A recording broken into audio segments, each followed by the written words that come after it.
rise for the Pledge of Allegiance. I pledge allegiance to the flag of the United States of America and to the republic for which it stands, one nation, under God, indivisible, with liberty and justice for all.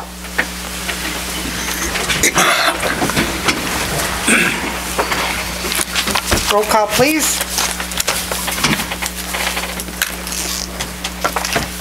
Roll call, please. My book. I'm sitting here going, I was busy getting the budget. Come on, Sorry. let's go. On delay. This is not a good start, is it, Terry? No. I was sitting there going, am I messed up here?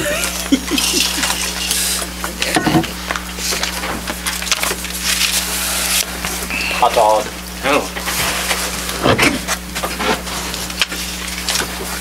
Your purse. Oh.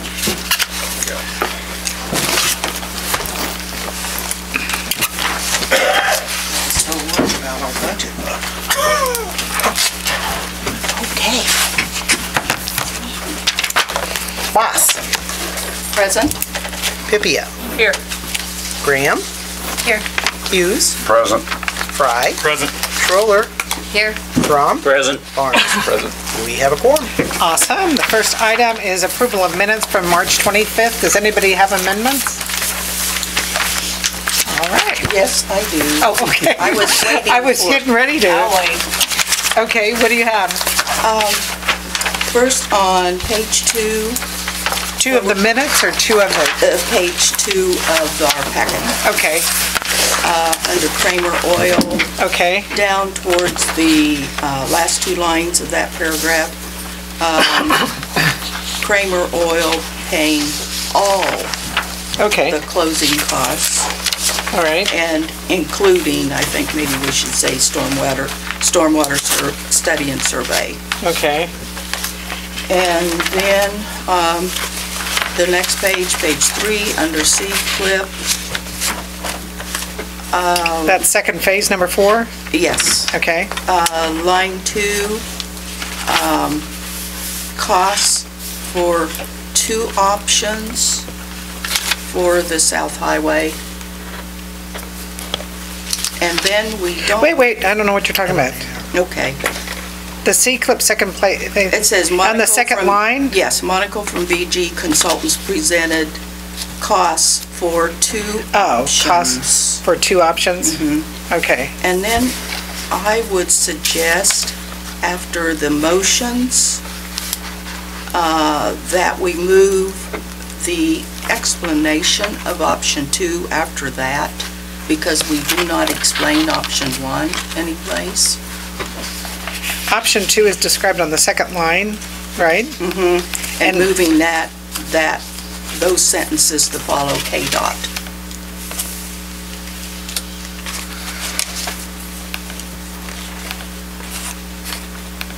So you want to move all that? Yes, So you want the first, after the first sentence, the second sentence to be CM Throm moved and CM Boss seconded? yes. And then you want all that moved to there, after KDOT? Since we Paul, don't that's in- explain No, I option did 1. not. Yeah, she wants to pull those 2 sentences and put them after the KDOT. And I can give Okay. Cindy a copy. And Is she- then, on number 5, under Highway 36 and 77 intersection, on the 3rd line where it says that the intersection, I think we should put project, could be submitted. We're not going to submit the intersection, we're going to, The intersection project, okay. yes. All right. Insert the word project on the 3rd line after intersection. Okay, anything else? Oh, yes. And then on page 5 of the packet, Okay, where we're talking about, it would be under the fireworks company, but then the next paragraph, okay, where council consensus was to regulate parking in rights of way instead of vehicles in right of ways. okay, what line are you on? That's the 3rd She's here. paragraph. She's saying parking. I don't know if it's parking vehicles in rights of ways, maybe? Well, I think we just talked about parking in right of ways. Okay, so you're saying on the 4th line, council consensus was regulate parking of vehicles? Is that what you want? No, just parking in right To regulate of ways. parking, okay, I got it. Okay. All right, Okay, then under North Street water line, okay, the second line, plant grass in the yards torn up during construction. plant the grass. And then CA St. John replied the contractor would come back to During plant grass. Come back to plant grass. And end with grass? Yes. Okay. There are several of them that want it to be repaired, not just plain grass. They will come back to make necessary repairs. I think that's pretty apt. Okay. It's- I mean, because they There are don't some- just want grass, they have And repairs. repair the Is that yards? what you Yeah. said? Is Yes, it- that's is it why it because says of repair. rocks and stuff? It Rocks does and look- stuff, and if they settled or anything like that, yeah. Is One that what curve you is said? out. Yeah. Austin? That's what I said. So, Austin knows what he said. so do you want that North Street one to go back as presented? That's okay. Yeah. Okay, as presented, okay. And then under the water committee meeting, that's page 6. Okay.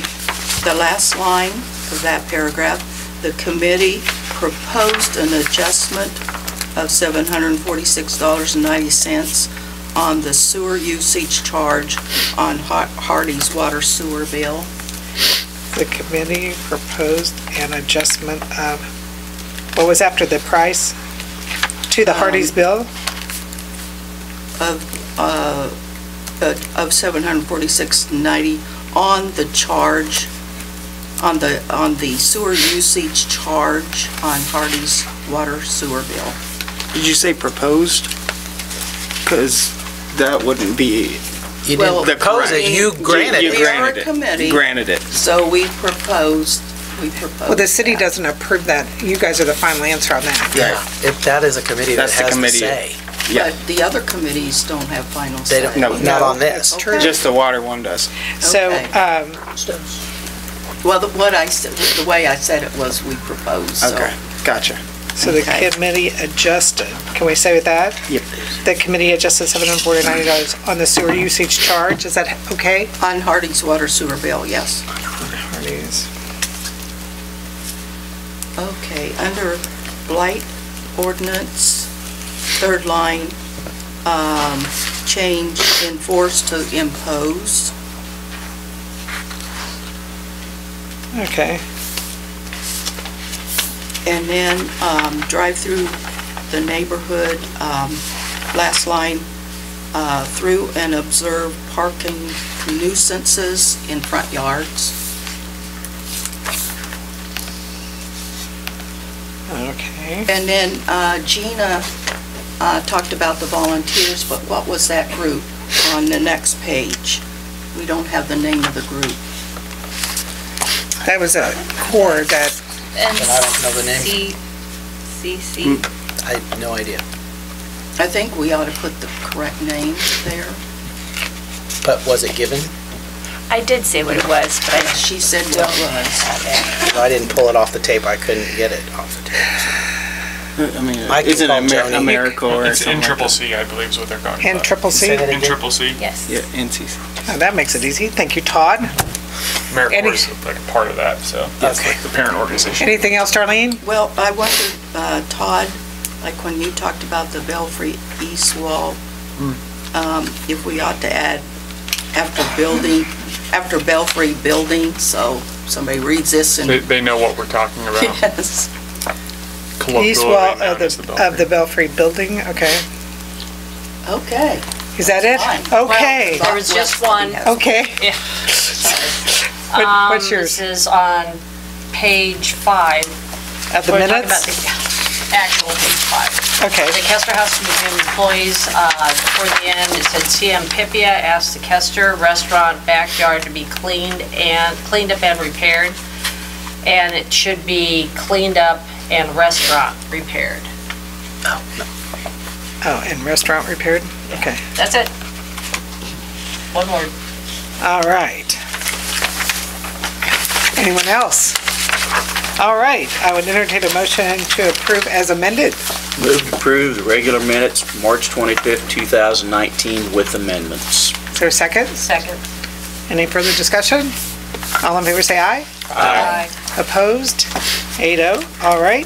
Next thing is public comments. Anyone who's not on the agenda may come forward and give your name, your address, and your ward.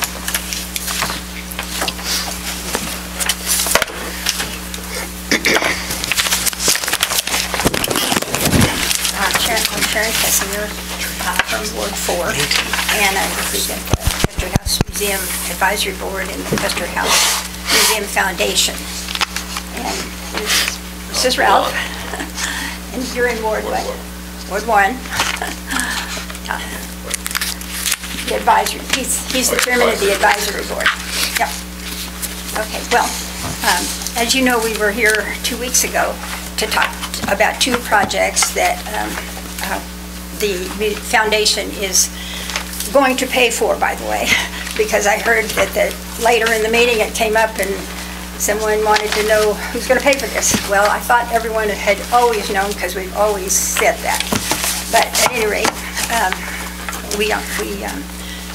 we're here tonight to ask you not to reduce the hours for the Custer House Museum. And after Ralph and I were here last week, and then the next day we read that you've done that, and no mention was made to it, and we really would love to have been able to comment, because I think it was a very uninformed decision because of tons of other money that goes into that, money and support and volunteer work and history that goes into the museum. And so I today made up a little flyer, because I know we only have 5 minutes, and I hope you'll read it and reconsider. I have in my hand a whole bunch of different brochures and flyers and things. Every bit of our publicity for the last, as long as I can remember, has said we're open at 10 o'clock, including we have a passport, which is we do with the other museums, and you can buy get a special price to visit all of our museums. Our hours are going to be incorrect in there now, and you know, it's to replace all of these and to get them out of the hands of people who are using them and off the internet and off Facebook. And you know, when people are driving down the road, they look at their Facebook and they see we're open at 10, and they come and we're not. So they go on Facebook and say to everybody, oh, they're not telling the truth about when they're open. And if we could have talked about it before you decided that, perhaps we could have at least delayed it, but and given us time to get the word out, because it's a far broader audience than locally that needs to know that. And do you have any questions?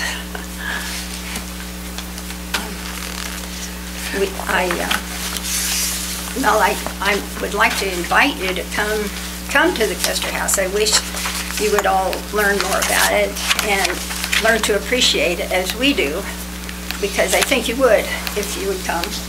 And if we can't get you guys to come, how are we going to get other people to come?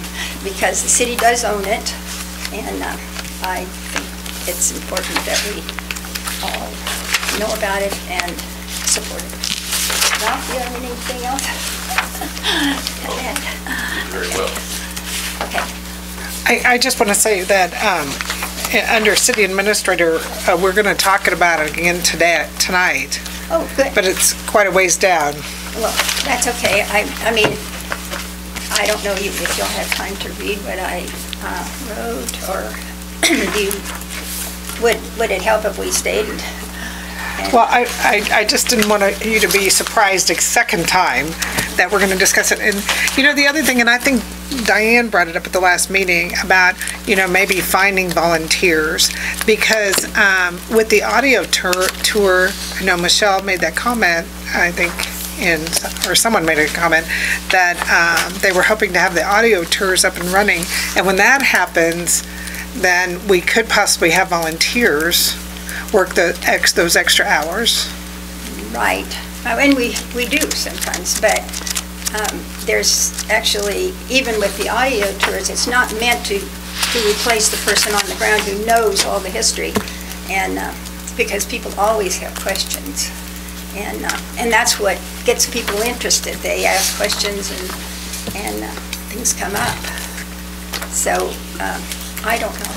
Yeah. I really think if you read the amount of money that the foundation has put in to restoring those buildings, the city owns them, and the community has donated those funds, the community and the Kester family, by the way. And I think that they wouldn't be supporting it that way with that kind of funding if they didn't like it and want it to be open. So, and want it to be a draw. I think it has tremendous potential. And Okay, well, I'd like to ask a question. They want people to be there, but we closed shut their hours down a little bit, is that we right? reduced it by 2 hours. Actually, 1, because they take a lunch from 12 to 1, so we really only reduced the hours by 1 hour. Well, I feel if we're gonna have that museum and it's gonna be open, they're the people that promote it, is the people we're taking away their hours.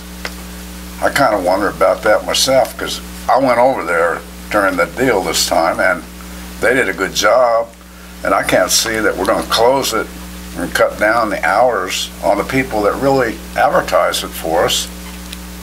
I don't know if that's a good idea or not. Okay, well, why don't we go on and discuss it Fine. later on in the meeting? Okay? All right, thank you. Thank you. Is there anyone else that wants to share? All right, Russell, you're up. All right, well, thank you. Russell Shipley, I'm with St. Gordon Associates, J.P. Gordon Associates, depends on which one you're looking at, on the audit partner there. And talk about the 2018 audit. With you, hopefully everybody has the big blue audit report and 2 letters that look very similar to this. I'm gonna go over the thicker letter today to start with.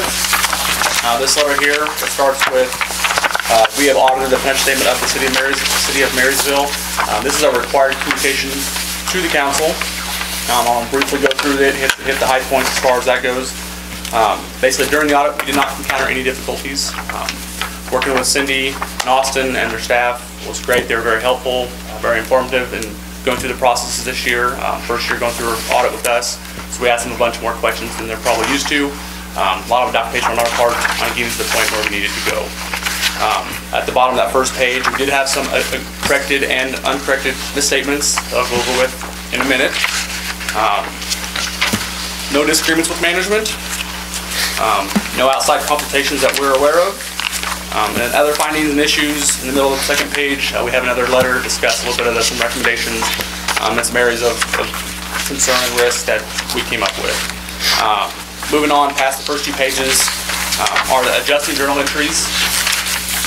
And for the most part, about 3 of them on that first page there were to correct very small balances for the roll forward of unencumbered cash. We have to start with the last same ending balance as the prior auditor unless we feel something's incorrect. So we had a couple small adjustments to roll forward the adjustments not made during the 2018 for fiscal year 17 audit. Nothing there is significant as far as that goes. There were a couple reclassifications for audit purposes to move revenue out of miscellaneous to grant revenue, move some expenses to the correct categorization, but again, nothing significant as far as that goes. On the next page, which it goes 2 pages, because your payroll journals are very detailed as far as what accounts to go to. This is what I call about the only significant entry, and it kind of addresses in the next letter as well. This is to record your payroll expenses at year-end. That crosses year-end. The expense was incurred during 18, but wasn't paid until 19. A lot of places work more on a cash basis as far as activity goes. When we go back and review for payables and encumbrances like we're required to for the audit, that's something we look at. Some years it may not be material for the audit. This depends how many days are in 18 that are paid in 19. This year it was quite a few, so your overall accrued payroll for year end was significant that we had to make. And the last page is a pasture entry, something else that we feel was payable at year end, but it wasn't material to make. And it's part of a project that's going to continue, I believe, going on. So we left that expense in 19 instead of putting it back in 18. So, I mean, nothing significant. The payroll one is just, the accrued payroll one is just a timing issue. Some years might be significant, some years it may not be. I talked with Cindy, said that's not been an emphasis in the past from the auditors or whatnot, so they weren't really thinking about it or looking at it. Again, every year it could be different. So, on the next letter, this is our recommendations, findings, areas like that. Going through this, basically there's 3 levels. Material weakness is the most significant. You don't obviously want one of those. Significant deficiency is kind of in the middle. Areas of concern that need to be looked at. And the control deficiencies could be written, could just be verbal, but areas that we want to talk to you about and at least inform you of. On page 1, we have one significant deficiency, and that's related to the court. The court has basically one person running the operations there, and she's able to do a lot of things that without a lot of visible or actual review and approval. I know the treasurer does review some things, and activity does come here through the city, but overall the activity is as far as writing checks, making transactions. She's able to do all that kind of stuff without review and approval. Somebody else looking at the work, make sure nothing is either incorrect or something done wrong on purpose. Going through what we've seen, I didn't see nothing that was incorrect or something wrong on purpose, but we want to make sure that eyes are there just in case. So. And on the next page, there's basically some recommendations. Russell, going back to that, did you tell them specifically what to implement to correct that? I did not give them specific things. I talked to Ruth. Yes, a little bit about what needed to be done. I talked to the treasurer a little bit, and I have talked to Cindy a little bit about it, but that's really a process you guys need to decide as far as who can or who wants to or who's able to do what functions of the review and approval. Bank recs I know looked at a little bit, but basically the writing of the signing of checks are probably the biggest area. If she's able to and you got that taken care of already? We have to bring a resolution. Okay, that's so that's an option. Basically, if you're able to write checks and also another signature on those checks and collect money, that's a big risk as far as activity goes. So that was like one of the areas that we talked about. So. Okay. So. And the next page are just some control deficiencies, areas of concern, nothing significant, but would bring them to your attention. The first one, which I didn't find the report as well, you did have a cash basis violation during the year. That's basically related to the accrued payroll, recorded accrued payroll at year end because it was significant. Part of that was with the library's payroll, and in doing so, the cash balance in the library was less than the amount of the expense that was recorded as part of that adjustment. So I ended up having a negative cash unencumbered cash balance on the audit report. Again, that's just timing. I think since you talked to the library as far as when those payments need to come from the library and resolve that issue in the future. So, any questions on that one? And the last one deals with the audit adjustments overall. So being that one being significant and not really looked at in the past, that comes up here as a risk. Hey, basically keep an eye on things. Next year, if they say, hey, well, here's our accrued payroll, you don't necessarily have to make it in your book. Say, hey, here's our accrued payroll, here's the amount of days that you guys providing the entry to us, not us coming up with it for the first time and identifying the areas there to solve those types of issues. So, overall, I was pretty happy going through the financials and the processes here. Going back to what you just said, what you're trying to do is to say to go ahead and have them set up an accrual payroll at year end. I don't think, you don't, based on your records, you guys don't book those type of activity on your books, but if you bring that to our attention. You want them first to prepare it. Yeah, you don't have to and then you can audit it. If you give it to us, okay. That's your adjustment, not my adjustment. Okay, just want to make sure I understood. Okay. Okay. Any questions on the letters or anything in the letters? Wonderful. All right, now the big blue book, your nighttime reading, in case you can't sleep. Pages 1 through 3 at the table of contents is the audit opinion. This is my responsibility. This is the only thing in this report that is mine. Everything else, all the financials, all the notes are management's responsibility. And that basically covers page 1 of the audit report. Page 2 at the top, I'm going to start with in the middle section. You guys do a regulatory basis of accounting. You pass a GAAP waiver each year to follow the regulatory basis of accounting through the Kansas Municipal Accounting and Audit Guide, KMAG, which is a alternate route versus GAAP prescribed by the state of Kansas. With that though, the top 2 paragraphs, sections there on the audit opinion, we have to still say based off of the opinion prescribed by the state of Kansas that you have an adverse opinion on GAAP. It has to be there. It's every KMAG has to have it. I wouldn't worry about it. It's there. But what's important to you guys is that middle section where you have an unmodified opinion on the regulatory basis of accounting. That's the highest level. That's the best of what you can get. So that's wonderful. That's what you want. The rest of that talks about the supplementary information, all your schedules, and on page 3 talks about that you have a comparative report and summary, and then we have a large paragraph there that since this is audited by a prior firm last year, we have to note that they audited and they gave their own opinion as of last June 2018. All right. I'll briefly hit a few highlights in the report. Page 4 and 5 is your statement. This is a summarized statement of all your funds, your beginning unencumbered cash, your receipts, expenditures, your ending unencumbered cash, any payables or encumbrances you may have at your end, and an actual cash balance. If you look on page 4 there, about in the middle of the page, you'll see the library revolving fund, where on the ending unencumbered cash balance it has a negative $4,773. If you look further to the right of that, you'll see that $5,074 of that was basically the adjustment that we put on related to the accrued payroll. So cash at year end was $301. So it's a cash violation whether it has a negative in the unencumbered column or the ending cash balance. And I think, as far as this year, I don't think that's a big area of concern. I think it's just a timing area and a learning experience going forward, and I don't expect to see that in the future. So. And then on page 5 also has your total cash compared to your detailed composition of cash, whether it's checking accounts, CDs, and petty cash, and then your balance in your agency funds as well to come up with your total cash held by the city at year end. With that, I'm going to jump into the notes, which start on page 6, but I'm going to jump back to, I think it'll be brought up anyway, page 13. This is your detailed debt schedule for the city and for the Public Building Commission. Next year I will present it a little bit differently. I've had some questions on it already.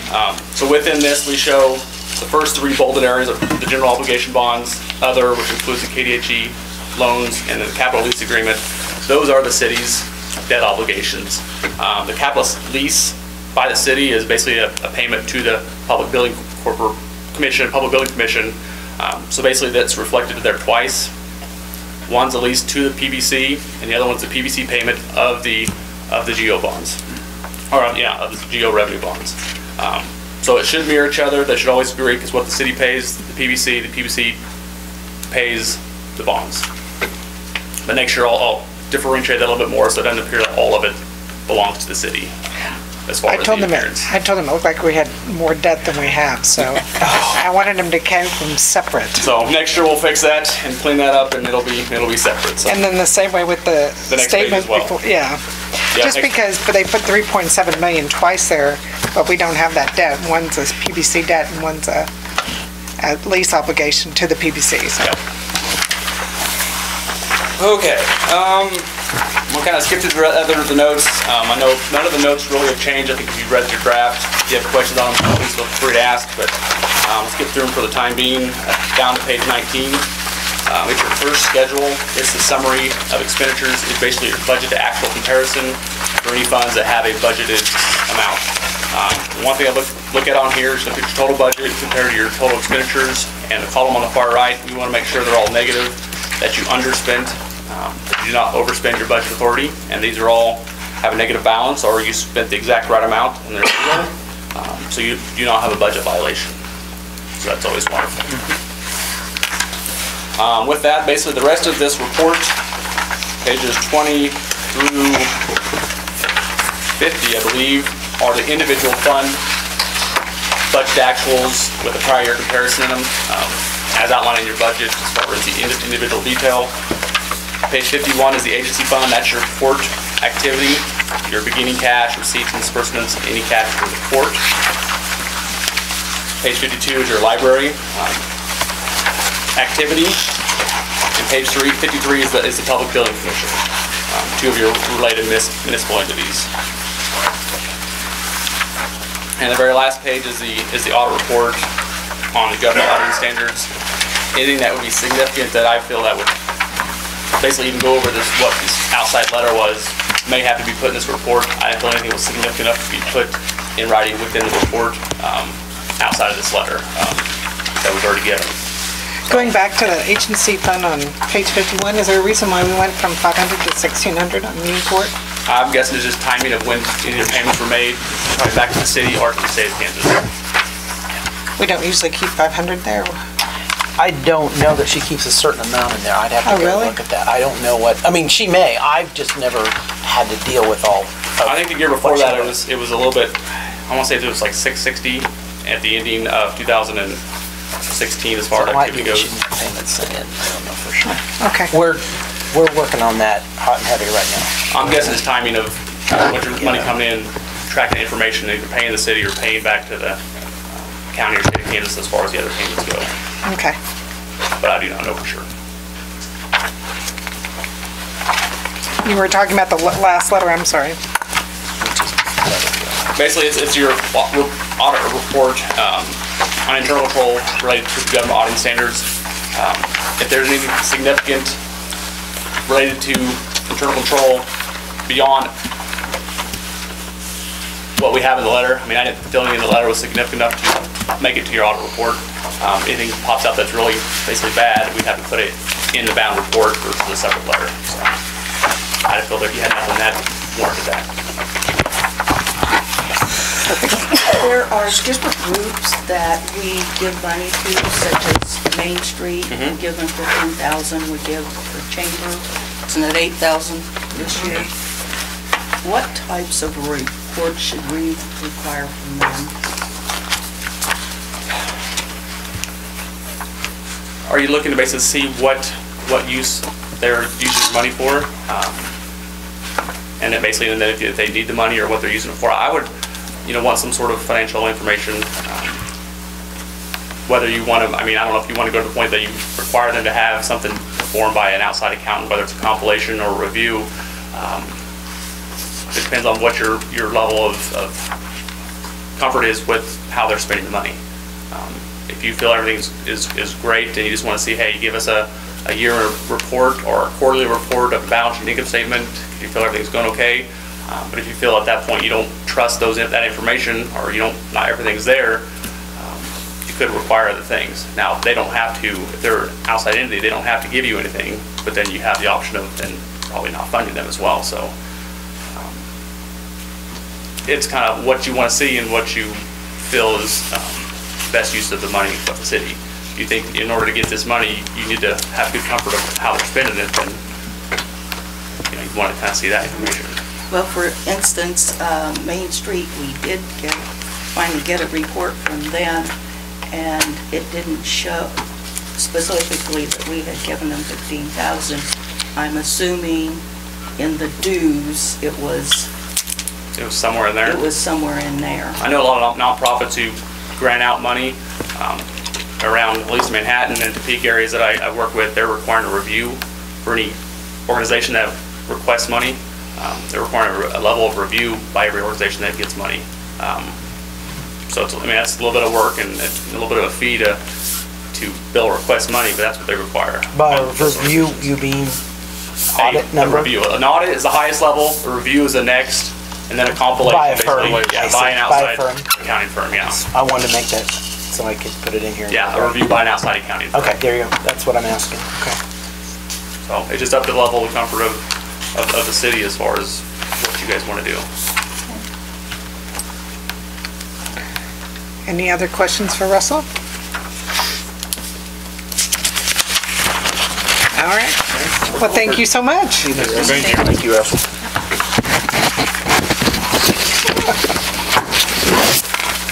All right, recycling contract with the Evangelical Church. I don't know if anyone is here for that. Nobody responded to me. Somebody came in and talked to me earlier about it. Okay, so is the only change in this is if recycling, that one line, if recycling is canceled, there'll be no payment that month? Is that the only change? That's the requested changes. But everything else is the same as the contract previously? Right. Yeah, I just added that line because that's what used to be in an old contract. Right. And the last contract actually said that even if there wasn't That recycling, that they still got paid. Like it specifically said that. Oh, it did? Yes. because But they had it wasn't a requested. current contract? It wasn't, no. It had expired? Yeah. Was it one of these, like this one says, It was in place of this right here. it says, oh, will automatically renew at the end of the term? Yes, unless in writing by 30 days. So we actually had a current agreement because it had rolled. It had rolled and Yeah. nobody had sent them anything for 30 days. Yeah. So, Okay. yeah, so if you want to change it, that's what this is. You send this, that changes the contract. This is their written contract for 30 days in Right. advance of, but you had to approve it before we could give it to them. And representative of the organization did come in earlier today and said, specifically said the reason why they didn't have recycling this last month was because of the equipment and the weather. The county's recycling equipment was basically frozen, so they couldn't get it moving. So that he came in and told me to relay that message. Okay. Well, are you guys happy with this agreement as we changed it? I am now. So you want to make a motion Move to to, approve the agreement with the Evangelical United Church of Christ on the recycling program. is there a I second? second it. Is there any further discussion? All in favor say aye. Aye. Opposed? 8-0, all right. The next item is the swimming pool pricing. And it looks like all we're doing is changing the above 5 It was 4 to 5. from 4 to 5, so they have cash. You know, I don't know, I was just kind of trying to figure out if, you know, we want people to use the pool, and $5 seems like a lot per person, but I was thinking, well, maybe we could make it so $5 allows an adult with a child, because then if an adult comes with a child, maybe it's too complicated. I was just gonna throw that out, because if it's an adult with a child, then you have an adult who hopefully watches that child, and that might allow some other people to use the pool. Well, the children are already free till they're 5. No, I meant as a, you know, I like the idea other than it being complicated, because I think 5 seems like too much. I mean, when you think of a family of 4, $20, I mean, I don't know. Mayor, I would suggest that we buy another little cash box. We'll have 3 adult managers, a manager and two assistant managers. 3, 3, and put a lock with a combination, only they can get it. We put a lot of $1 bills in it. Quarters. And quarters. $1 bills is on. Is that And the I bill? can It's not come in, quarters? it's not a big deal, but you can't get them anywhere in town. I just have to come here to our safe to get them. There's not really a place where they can't pick up the cash box and walk off.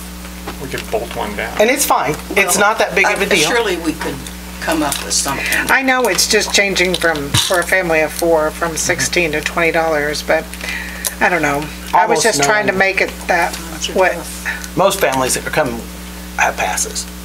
I mean, it's not very many that, Well, and Come then for a with the $5, I'm just thinking, there's some families, that's a lot of money. When I look through like last year's, the ones who buy the passes, they're all people who, well, can afford the passes. So there are probably other families who it's, you know, they're living paycheck to paycheck. And $5 per child is a lot of money. And a lot of kids I know that get the $5, you know, they take the $4 for the, to get in for the admission, then they use the other $1 At the at the concession concession stand. stand partway through the day. It's before Mom and Dad pick them up at 5, so, So we get it back. yeah, we get it back anyway, so, But we have to buy the concession. yeah. I don't know. You guys get to decide this. Yes, Terry? I think if your concern is maybe raising the admission a little bit on those folks, maybe we ought to look at where there's families got 5 or 6 kids going, maybe that family thing should be brought up a little bit instead of worrying about the guy who can scrounge together $5 or $4. Increase the passes, is that what you're saying? And the ones with the passes could absorb a little bit more when they get their pass. Yeah, so, well, right now, on page 10, it says the individual passes are $50 and the family passes are $110. Are you trying to change that?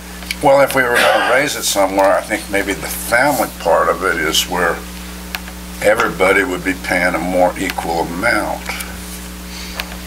I thought the issue was the money on the weekends for the, Well, for the $4 per person. and there's quite a loss every year. Oh, Quite a loss. It's a combination, which, Yeah, and the money thing was just easier, but he's right, Okay. because we're increasing the pay of everyone quite a bit, and the training, and the recertifications. Okay. Missed all that. It's immaterial. Madam Mayor, I move that we leave the pool pass for 5 and older at $4. you wouldn't have to move for that. Okay.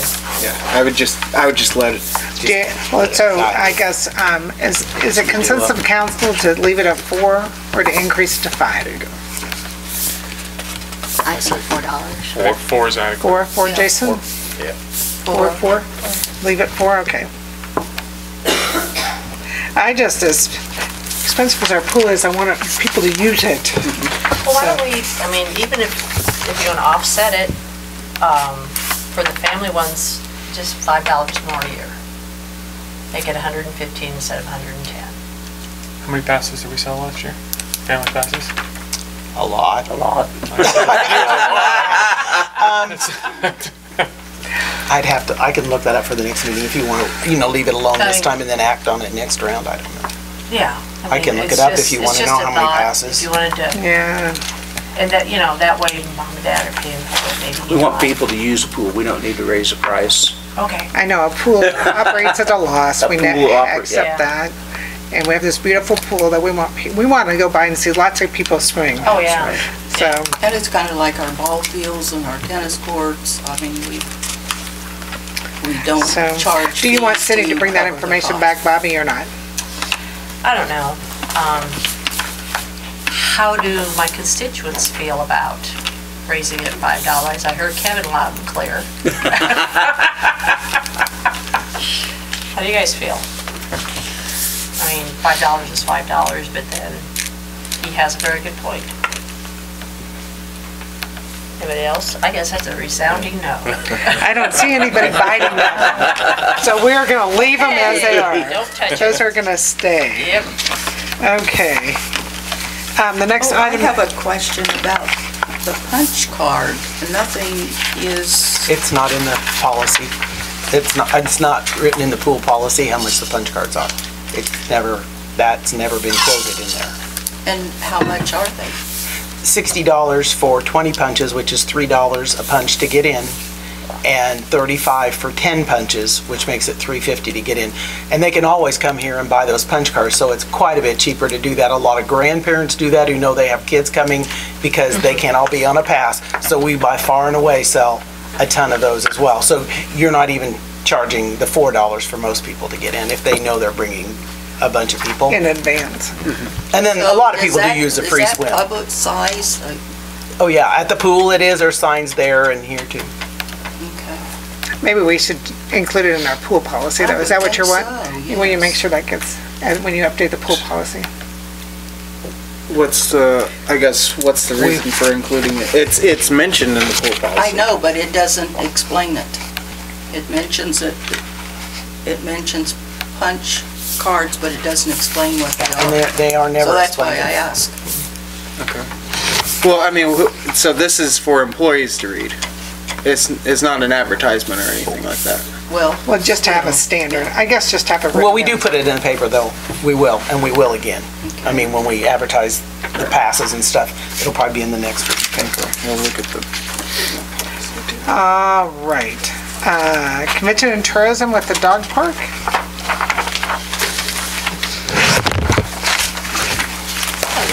Hello. I am Maureen Chris. Maggie Kiefer. We're part of the Convention and Tourism Dog Park Committee. And we came before you a couple months ago asking for permission to investigate the possibility of developing a dog park. And we've done a little bit of research. And I guess what we're asking today is for you to let us know if we should continue, and if so, which of the locations appeals to you that we should take our research a little bit farther.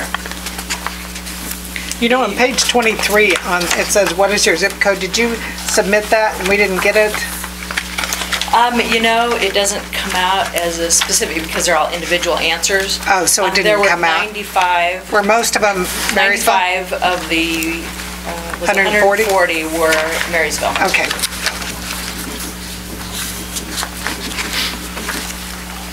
So as you can see that we did a survey, and that was on Facebook, 140 responses with 92% positive. More than likely, those people were the people that had dogs. You know, I'm sure that there's people that saw that it was about a dog park and didn't answer, so it's probably not real scientific. But I think we had a pretty good response. We were pretty pleased with it.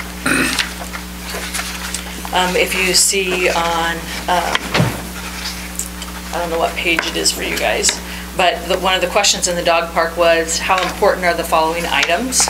You can see what was important to people with the cleanliness. I know that dog conflicts, I was trying to figure out, how do we address that? You put that in there, so dog conflicts, I didn't know. I think a little bit through design.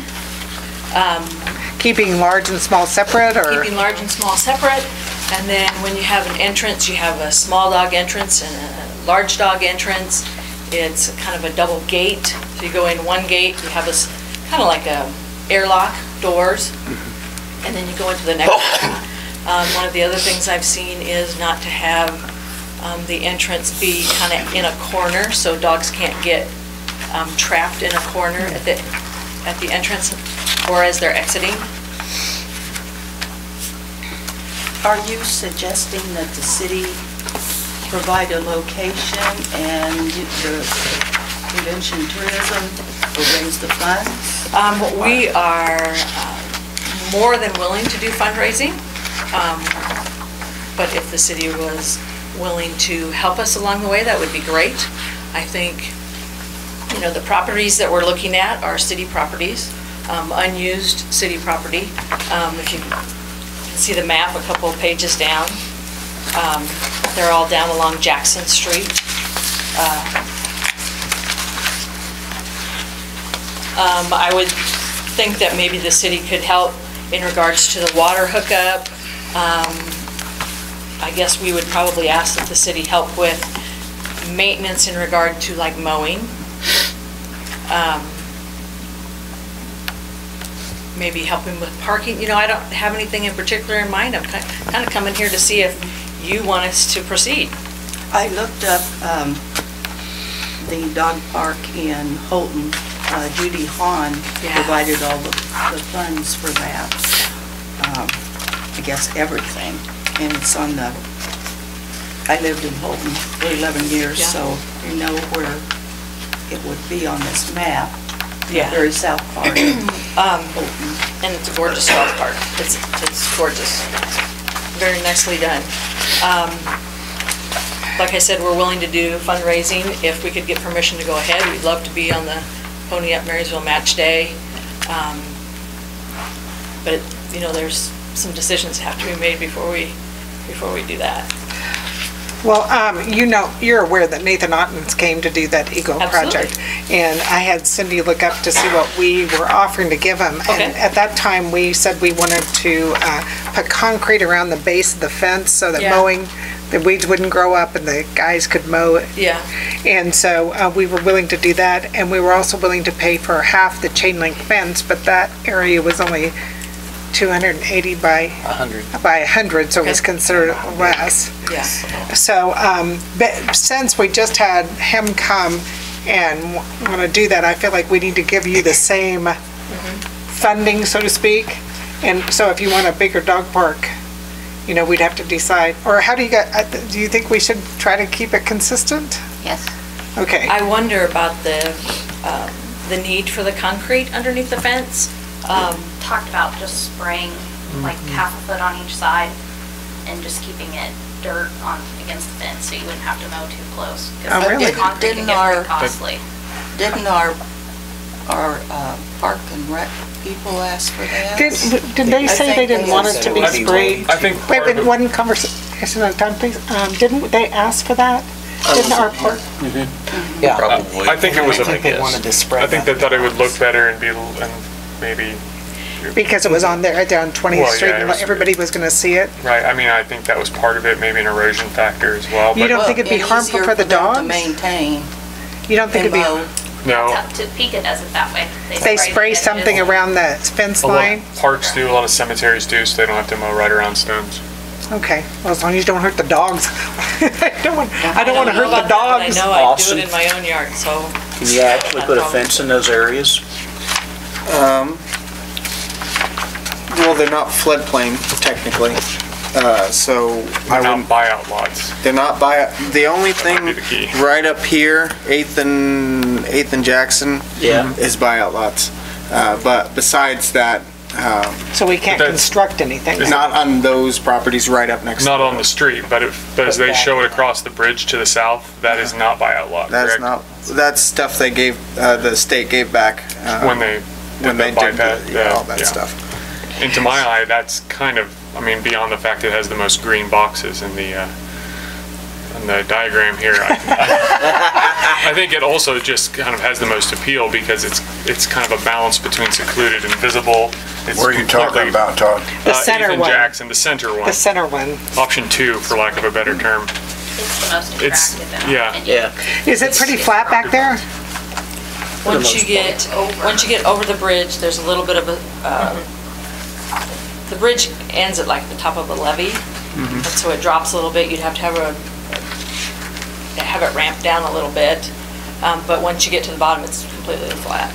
Are you thinking like a bridge on the scale of like what's out on the trail? That sort of Oh, a pedestrian bridge? Just a pedestrian bridge. Not a, no, yeah, I mean like the one that's being built currently. Oh, yeah, I didn't know if we needed to have it wide enough or if we needed, like, for a wheelchair, if we needed to have ADA. We would need it wide enough for, you know, an owner dog and and a dogs per- to pass. Sure. It could be kind of an attractive entrance to the dog park. We thought it would be very That's what I appealing. was thinking.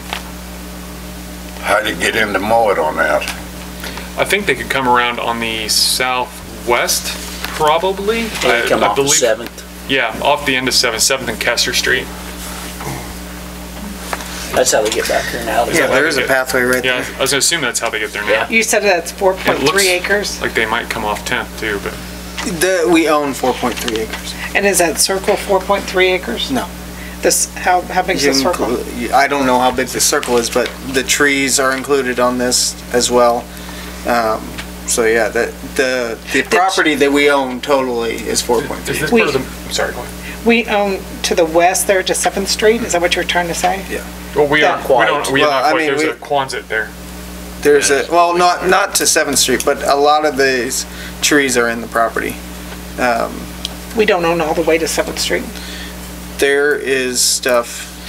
Nancy Helsers. There's, Yeah. I think there's some carved out there. Yeah. There might be some mix of I think bio. I think you own to the bottom of the old Spring Creek channel, if I remember right. And then we have that right of way for what? On Kester to get in there? 7th, or South Street. South Street is there's a right of way.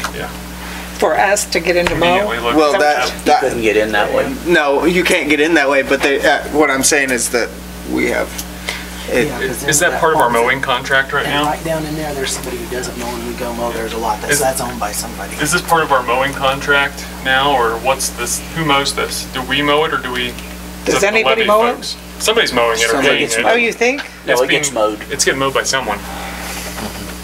So you're trying to decide if it's the part of the levy Well, mowing yeah, contract? yeah, if it's part of a or- contract already, we might want to make sure we have our bases covered there. I don't. I don't think they'd mind mowing less. Now but- that you're talking about the levy contract, I believe this is part of the levy That contract. is part of the levy So, but I They don't mow know if that it's- too, Todd. Is the same people? Yep. It looks like they were mowed at the same time when this was taken. okay, that would make sense, as So you it think was a it's part of the, levy? yeah.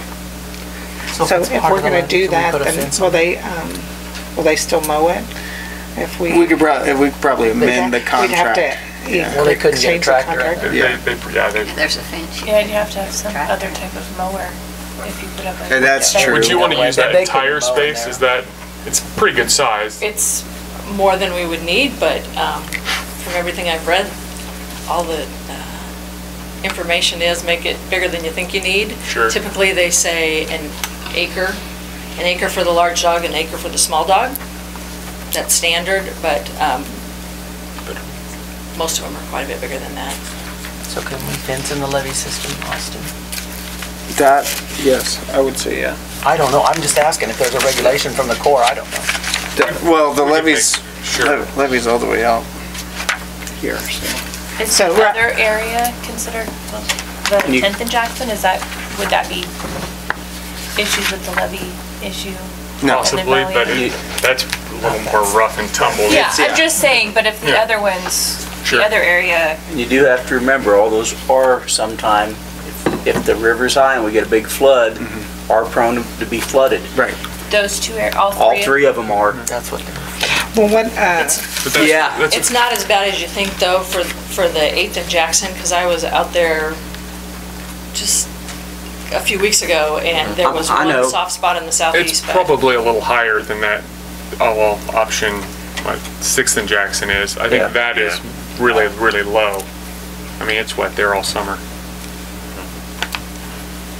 well, right now, you just want to know if you can proceed with fundraising, and if we give you the land, what else we will come, well, we'll probably obviously do the maintenance, because it's on city property, don't you agree, council? We'll probably do the maintenance of it, When it belongs to the city, they gotta maintain it. right? And so, I guess with Nathan, we offered to,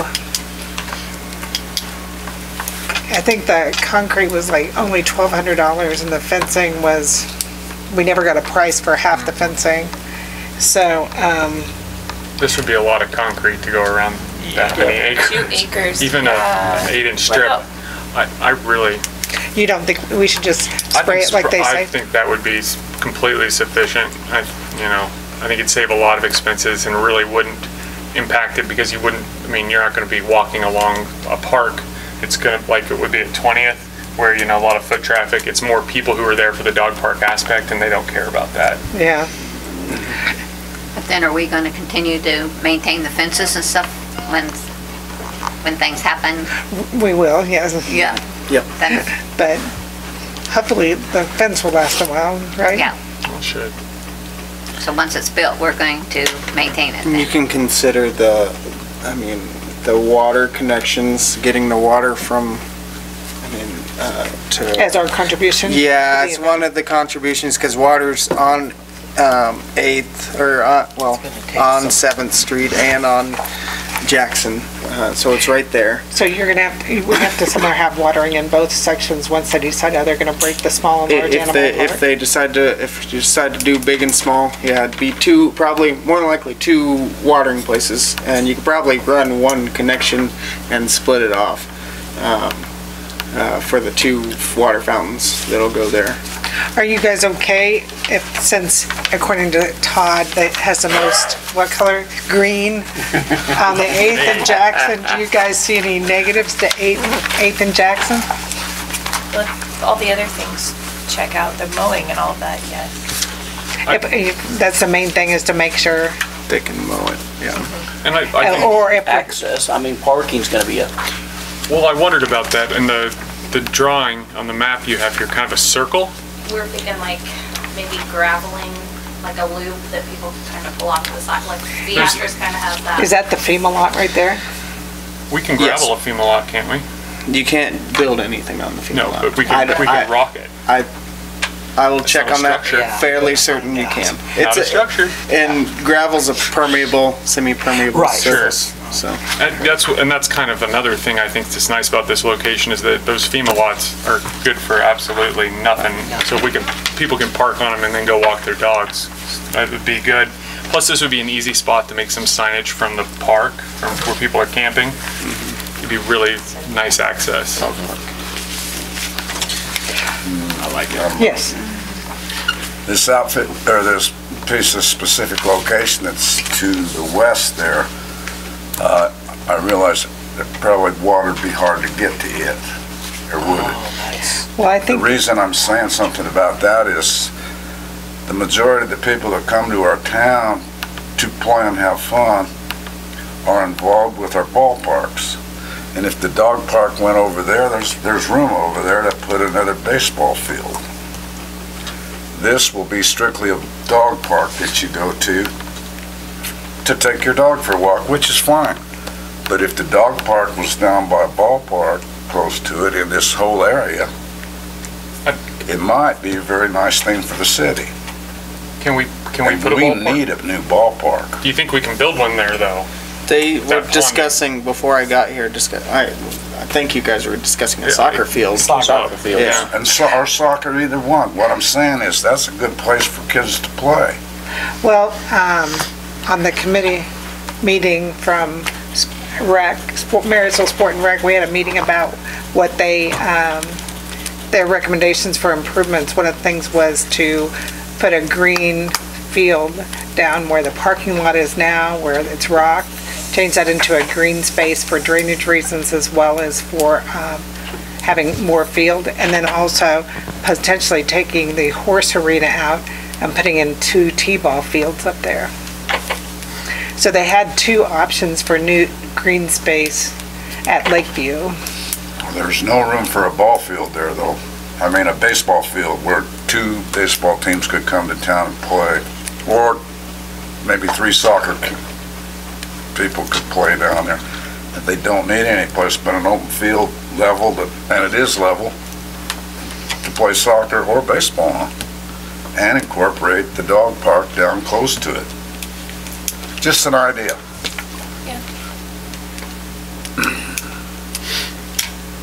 Well, that area, the drains, has a lot of water, keeps a lot of water in it, and it wouldn't be as good for having a ball field down there because of the water. You know, like when we shut the gates, all that water was up in there, wasn't it, Austin? So that's one of the... We could control most of that depending on how you open and close those gates. We have to follow when the river goes up, yeah. That's just an idea, that's all. Something for you to think about. Which was the one that your committee was the most fond of? The Ethan Jackson. Ethan Jackson.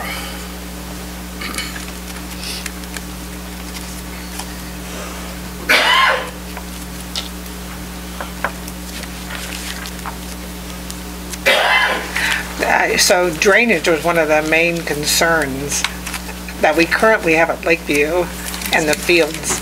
So I hate to think about placing another field where drainage is going to be... Well, I can understand that, but 90% of the time, we're not going to have to worry about drainage there. If they did, they couldn't grow hay on it. They're growing hay on it right now. They do all year long, and it could be a ball field instead of a hay field. That's all I'm getting at. It's not a drainage problem. Well, what do you guys feel about the best location? Oh, I like the Ethan Jackson idea myself. Couldn't hear you, Jason. The Ethan Jackson. I think it's close to the park. It's not being used for anything else. It'd look nice when you come to town too. You'd see it from the highway. Yeah, I liked Would that look aspect nice. for the 8th and Jackson or the 10th and Jackson. We went and walked the 10th in Jackson for the disc golf, and that is a pretty area too, though. We did. We went and walked around down there. It's pretty. I mean, it would need a lot of work, but it's a neat area. Yeah. There's not a lot of flat. We could place for putting zip lines if somebody comes with that. That would be fun. Could write down.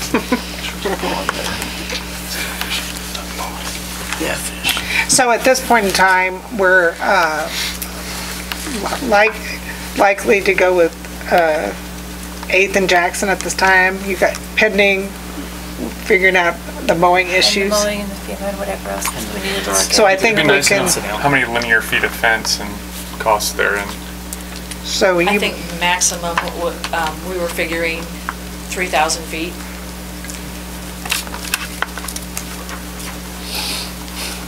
That was a perimeter fence and then a fence to split it into 2 areas for small dog and large dog. Okay. And you mentioned handicapped accessibility. If that's a thing, then I wonder about, do we have to have a concrete spot? And does it need to be concrete to cross the bridge, or can we use decomposed granite like the trail's made out of? Because that would obviously be a lot cheaper. The ideal would be concrete to pathway to get down there. Or an asphalt path. You could do an asphalt path. Or an asphalt path. But I wonder, does the decomposed granite like the trails got, is that considered ADA compliant? I mean, it does pack down unless it's really wet. I don't know. Does the trail? Do you know that? No, Is the ADA, is a trail considered ADA compliant? I mean, I don't know if it is, but motorized wheelchairs have no problem with it. Yeah, as long as it's not wet, but if it's wet, then everybody's gonna have a problem. Yeah. Bicycles. Okay. So for your standpoint, I think we all like the idea of a dog park, and unless we have some concerns based on what Austin finds out, 8th and Jackson, we're okay with 8th and Jackson, and I think we'll make somewhat a contribution for the maintenance side, the land side, bringing water to the location. So are they ready to go fundraise as far as you guys are concerned? Do you know what the life expectancy is on these waterers? Do you know how long they'll? On what? The waterers. I mean, how often they have to be replaced or? You know the water, Do they work in the winter? the monies that No, were, you winterize Is that them. what you do? Winterize Yeah. them. I'm stupid about it. the monies No, that's that okay. was raised for the dog park, have you guys utilized that money? It was given to our dog shelter. That's what Nathan gave it to. He gave it to the dog shelter. Okay. Or, where dog pound, where we keep those guys for little Okay. houses and things. So, did we give you enough direction? Well, I think so. If we're okay to start with, go ahead with fundraising, and we're okay with 8th and Jackson, Uh-huh. at what point do you want us to come back to you, or, Well, I would say when you probably have a mapped out design. Okay. And you know specifically the cost for the chain link fence, and more specifically what you need from us from an access point. okay? How about that? And so the maintenance fence was gonna be down on the southwest corner, is that? You mean for access for a gate? Yeah. We can talk to Dale about that. Okay. Because more than likely, it'll get turned into a park. For the city to maintain. Either that, rather than the levy. either that, or we discuss it with Ron about. He's not be able to get in there with a Yeah, tractor. with the No, tractor. There's no way. Unless we. Yeah. How wide does that gate need to be when we're doing prices? Gate needs to be 60. Of course, 60. Wilbur's gonna wanna be able to get through there with a sprayer too. Our Rec sprayer. meeting with this when it gets a little more planned out too, before it comes An ad hoc. here. Hey, We can dog talk park with ad hoc Dale. committee? Yeah. Yep. We can get all the details for her with the, how the fence should be and all that stuff. Okay. All right. Okay, thank you very much. Thank you. Okay, dog park. The K-State Economic Study. I was glad we got this detail. The only thing that I was kind of worried about, and on page 32, it was saying parcels with high potential for redevelopment. And they're gonna do that urban design, and they don't tell us specifically what parcels they were looking at. They said they're gonna look at Broadway and Center, but they don't say what other those parcels are. And Austin said he didn't know which parcels. I asked Patty Holly, she didn't know specific parcels, so I don't know, I think that's kind of weird. Yeah, we don't have many details. And then they mentioned like a phase 3, the old depot, which is privately owned. Yeah, you know, when they came in and first presented it, I don't remember them ever telling us the depot was part of this. No. Where's phase 3? I think it's that LAR 442 Site Research and Design Studio. Yeah, on page 31, it says, design alternatives for the historic train depot site. I know that I asked Austin the status of the EPA grant because they said that, you know, it would reduce the amount that we would pay. And he said, you don't know, have an update at this time? They don't really, this is our first communication with it. That we wouldn't know till May or June. Did some guy tell me that? Oh, you got the email? No, yeah, but the guy I sat at that lunch with that day had told me. Oh, okay. I don't think that they'll know that for a little while yet. Yeah. This contract we have for them doing this and all, wasn't it that somebody from our city was going to be going around with them? No. I thought it said in there that they would do that. That somebody from the city would take them around and show them things so they know what they were looking at. There is something somewhere where they ask for, yeah, there is. I read it in here and somewhere. First paragraph, expectations of the city. Yeah. Pardon? The first paragraph, expectations of the city. Yeah. Okay. Responsible for the variety of our community representatives. And they haven't approached us about that either. Well, it'd been nice if somebody would have went around with them before they told us what they've already told us. So they knew where to go to look. If they're looking at the depot and things that we don't own. Well, they're specifically saying that's one of the project items, you know, and I guess we as a council have to decide if we're okay with that, since that's kind of new information to us. What they will probably come back with is design schemes of how to make it better and what. Incorporate it. Yeah. Which wouldn't be all bad because we own property around the depot. Which, I mean, it's something to remember. These are college courses, and they're trying to do design stuff, and they're teaching these students what to do, and it may not be specifically, yeah, we need a new design for the depot, but that's not ours. I mean, that's. But if there was What do you something mean, it's a that's specific project? For their class. I know, but it's one of the specific phases. example, I did this in school too, but not in a community. We did it for the juvenile detention place in Junction City. We went there and broke up into teams and surveyed it and came up with schematic designs on what they could do with it. And we also did it with Justin Hall, where our college courses were on how to make it better. I understand that. I think the main thing is that it's $8,000. If we're paying for it, then it should be something that we can use. Right, if it's something we're paying for, it should be something we would like to see done. Yeah, the only thing I wish that they would have pointed that out at the beginning, that it was one of the projects, because that that LAR 442 site research, it was never presented to us that it was a depot project. So I had always thought it was working on Main Street and our commercial areas. So that's the only thing that I was surprised to see. As well as that little comment, parcels with high potential for redevelopment, which who knows what that is. Is there a way to find out? Contact the professor? I can email him, I have his email, if you want me to do that. Is there somewhere else that we could suggest similar to the depot that we do own as changing their project to that? from the depot? Because that's not till later in the year. It's in the next year fall. or something. Yeah. So,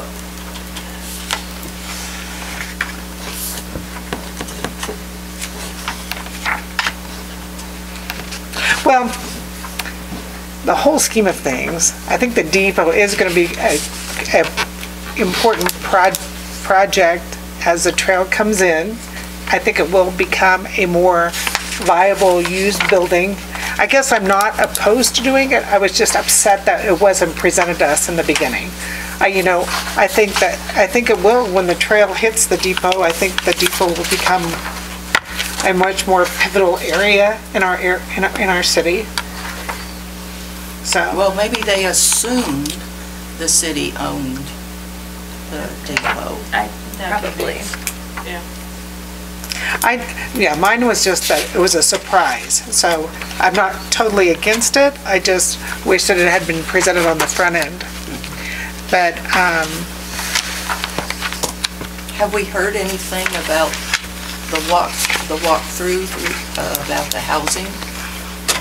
Well, it said that Anything back? when did it say? It was just done, so. March 26th is when they came out. So I don't know how long. Did they stop by City Hall? Talked to a couple. You did? But even with that being said, so somebody came out and did the housing study and we didn't know about it. Well, wait, I take that back. I did know about it. I received an email, but nobody from the council went with them. And I wish that somebody at the council would have went with them, or the governing body, But so we that. have to know when. Well, they Or did. meet They, them, what to- Yeah. they did Yeah. communicate. Did you get? Yeah, 'cause it was in the You paper. probably weren't. You probably didn't check your emails, but the rest of you guys, didn't you get I emails saw to that say? they were going to be here, but Yeah. not that I was supposed to. No. But I think in the They didn't ask for future, any of our excuse me, I think that in the future, we need to make sure that we have a contact person and that someone does go around with them, so we can report back to the council. So, How do we want to handle Are they coming back? Obviously, they'll be coming back. They'll probably be coming back a few different times. They'll probably come and do their survey and then go back and work on it and then come well, back. I think they're done with that part. They walked the whole city, I think. But anyway, just to make sure that someone in the council, does somebody in the council want to be the contact person on this to make sure that they're, participate, walk around with them? Anybody? Well, I would be glad to help. Okay, well, I'll be Maybe your I'll have backup a then. How copy. about that? So Darlene is going to be our contact person, and I'll be her backup. Unless somebody else wants to be her backup. Okay. What? I can try, but I will probably have little children. You're so Right. cute. I could try. Actually, to be honest, this is kind of up your bailiwick. It So is, I but I've think got that two should. little kids. Yeah, it Okay. really is. Okay. Well, I'll keep my name then. Okay. I mean, So I with- can, but yeah. I will have 2 children with me. Okay. Well, with that being said, do we want to go ahead and approve this as it's been presented to us? Is there a way to find out the land? Because if they're planning on developing these FEMA lots, in their mind, they look like blank lots, but you can't. And that's my opinion, what I think they're doing. On that, where it says Plan 640? Where it's talking about On page 32? developed land, I honestly can foresee them saying, this is a bunch of land that's Empty not being, lots, yeah. empty lots, that's not being used, you should, and Do they're this. going to come back with ideas on how to improve those areas, and you can't. Okay. So that's a waste of money on our part and their time, when they can't do anything with those Okay. areas. Now, I do think, when you read it, the housing study is the Plan 650, and the Plan 640 is the urban design. So I think it's really more geared to the urban design rather than the housing. Do you see that on page 32? See how they're broken apart? I mean, we can ask the question. I mean, my question was, what is those parcels that they want to look into? And we can delay signing this till they come back and tell us what they're gonna do. Is that what you recommend? Yeah, that's a good idea. That's a consensus of council, so we'll just go ahead and, What questions do we ask them before? we want them to define that. We want to define the 640? The 640 parcels with high potential. And I guess we can confirm that they're not giving us any I don't think they're giving recommendations on the housing study. I think based on what I just read is they're gonna just give us the status. They're not giving us recommendations when you read through this. Did you believe they were? I thought that was originally what the thought was, but See, if you look at page 34, under the 650 Housing and Development Programs, it says, the very last line, will not include any sophisticated data analysis, but rather a statement of facts in terms of current conditions of the housing stock in Marysville. So I don't think they're giving us any recommendation on housing. That's a housing study. Based on that comment. You agree? And do you also want to reiterate to them if you want a council person to know what's going on? Or how do you want to handle that part? Well, we want, yeah, but they're supposed to already do that. You can tell them. reiterate that you want to. Well, the contact person will have to be Darlene, but you can't email her, you have to call her. You can email me too if you want to. I can try. Okay. I mean, I will have 2 kids, but if that's not a problem. Okay. Now, 3 would be the 2 spots. I know, right? I just wanted to know, because if Patty's their contact person, if we want to have one in addition to it, that's my guess, that Patty's saying she's the contact person. Well, Because that's who got all this contract and stuff. They sent it to her, not. But it says Patty sent it expectations to of me. the city. Exactly, I know that, but she Well, was the I one think- getting all the stuff, I so think you want it to be someone else. I You know, have the to tell them that. city should be the contact because we're the ones providing the funds. Paying for it. Paying for it. Well, I think it's probably because they lined it up. I just I'm need to know just what saying to tell them. that I agree. I think that's Yeah. why they're being Yes, a contact that's why, person, because but- they lined it up. Do you have to talk to the chamber about that before we talk to, Just tell her we want to be the contact. we want to be the Yeah. contact? Okay, I just didn't know where I fit in this picture. Okay, so we are not gonna sign this for now and wait to hear back what they have to say, correct? Yep. Are we with it? All right. Okay, so this will come back. And then the Blue Rapids Railway Company, do you have something else to add here, Austin? You It's have this something piece of handy road, yeah, right here. The description he gave. Basically, they want access to our land. Let's see, I'll read the letter for you. Recent high water conditions have created erosion damage on the bank of the Big Blue River approximately 1 mile south of Marysville, adjacent to the Blue Rapids Railway Company spur. In order to limit further damage, the BRRC will need to rip-wrap the damaged area. The BRRC has arranged access for affected property from Mr. John Lubke and access from the public roadway through property owned by Mr. Don Butler. Between the 2 properties is land owned by the city of Marysville. The land is west of the rail spur and south of Spring Creek. I respectfully request permission from the city of Marysville allowing the BRRC and its contractors permission to travel through this property adjacent to the rail right-of-way so that we can access Mr. Lubke's property to correct the area of damage. BRRC shall leave any disturbed area of all above described properties in good condition, clean of all waste generated by the project, and repair upon completion of any work pursuant to this project.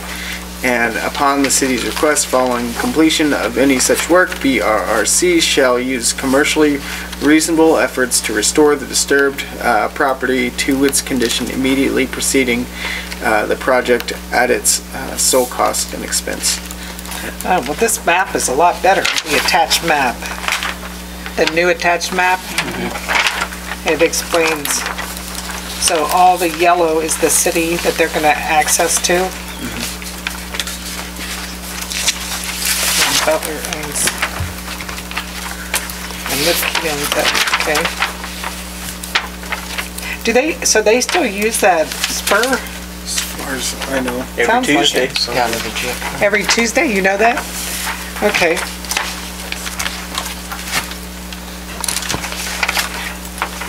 So you guys want to approve that request to access our property and shore up the erosion damage?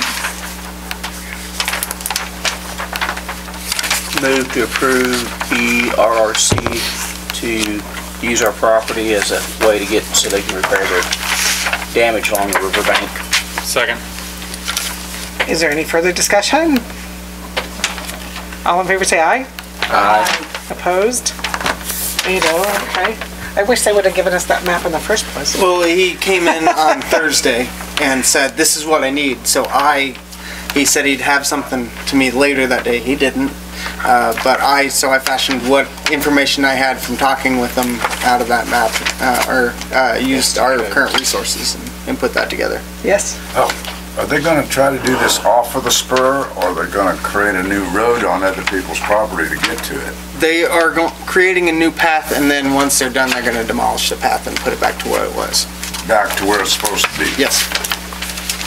Okay. I was just wanting to know about if we're infringing on somebody else's ground to build a road somewhere to do something. I'm sure they already have. He's already talked to John Ludke and Don Butler. Yep, he said he got permission from their property owners. Because most of that, I would think they could get right off the spur with the equipment they have off of the train track. That's how they always kept it up before. They didn't go across people's property to try to fix things. Well, it looks like they're going to here. Not my area of expertise. But they got permission from those people. That's what it says, yeah. Okay.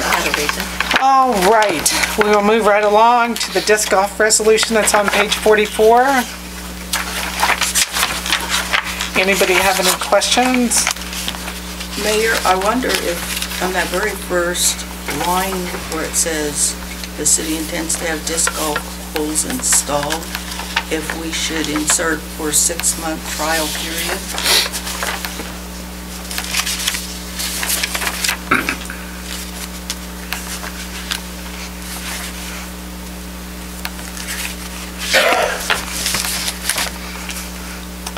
The only thing I don't know if I thought was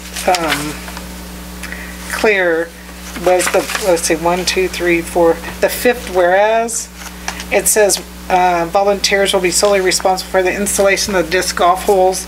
It didn't say who determines the location, so it kind of leaves it, they can put them wherever they want. Isn't that where the motion comes in that was passed? Well, don't you think it should be in a resolution? I mean, it's because it says anybody will be solely responsible for the installation, and it leaves, well, ideally, the way this reads, they could put them anywhere they wanted, right?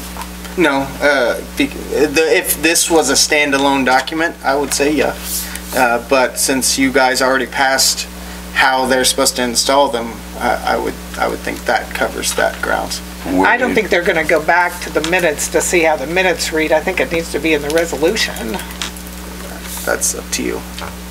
Craig, don't you think we should put something like as approved by council or something? Because it says the volunteers will be solely responsible for the installation, doesn't it? In accordance with council approval or something? Yeah, sure. Just in locations as directed by city council. Yeah, or approved by city council, just something like that. That's pretty short. I'm not trying to, but it just as approved by city council.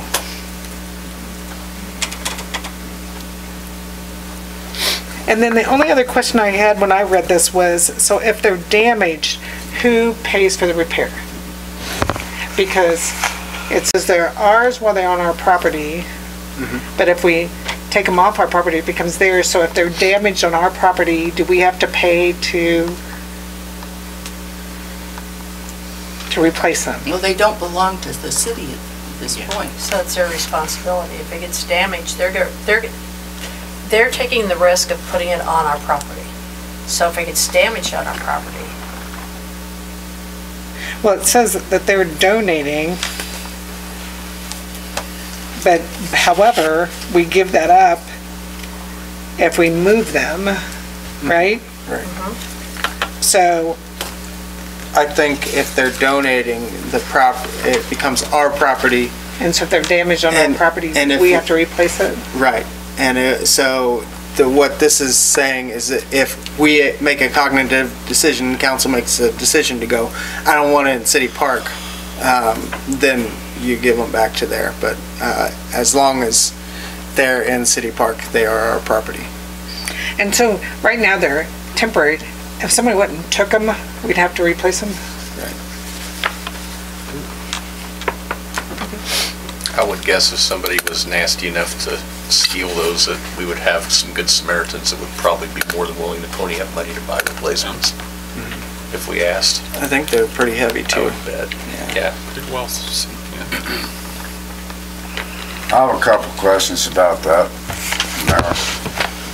I know last month we were told in the meeting that we'd take care of this resolution before they got put in. Now they're in, so why are we really worrying about them? They're in already.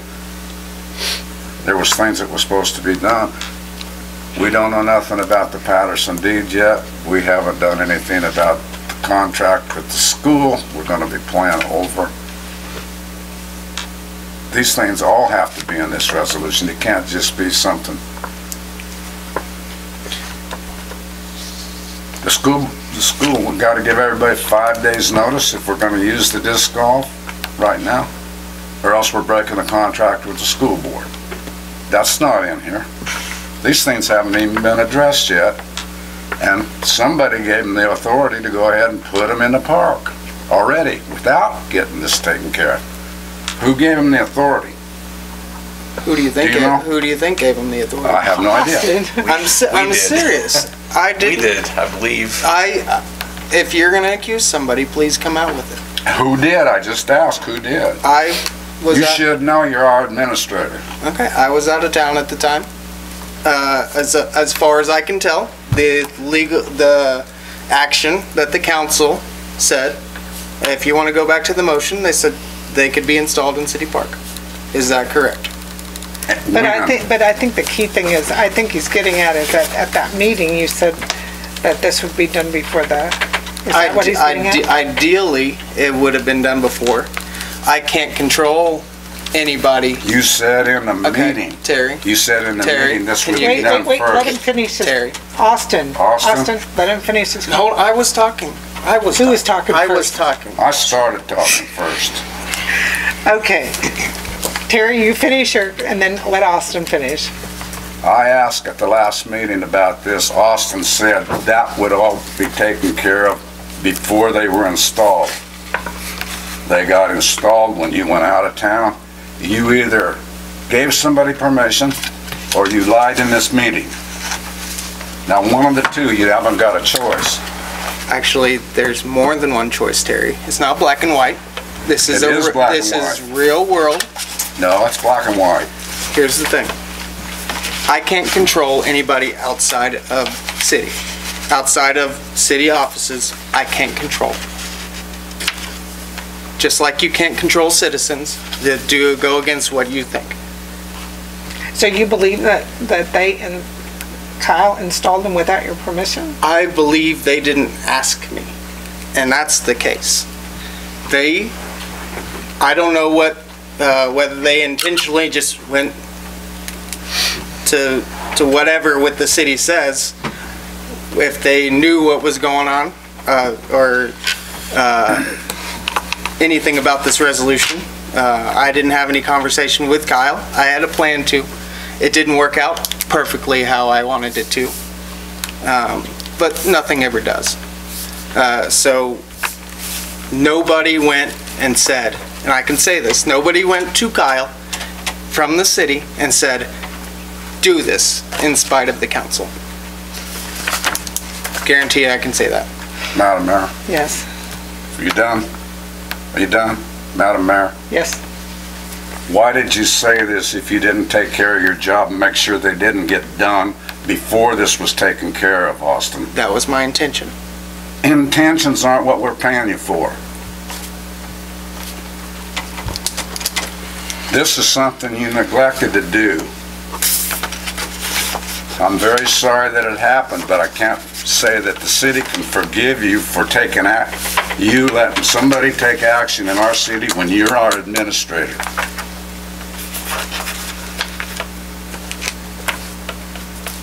I do think we should talk to the school board before we play on those and using them. I watched them using them down there in the park yesterday. And it isn't going to be too long until the football players are going to be wanting to use that. And it's kind of interesting that we're going to have to get a 5 days permission or break a contract. Do you agree with that, Craig? I would want to go back and, I remember the discussion about a pre-existing contract.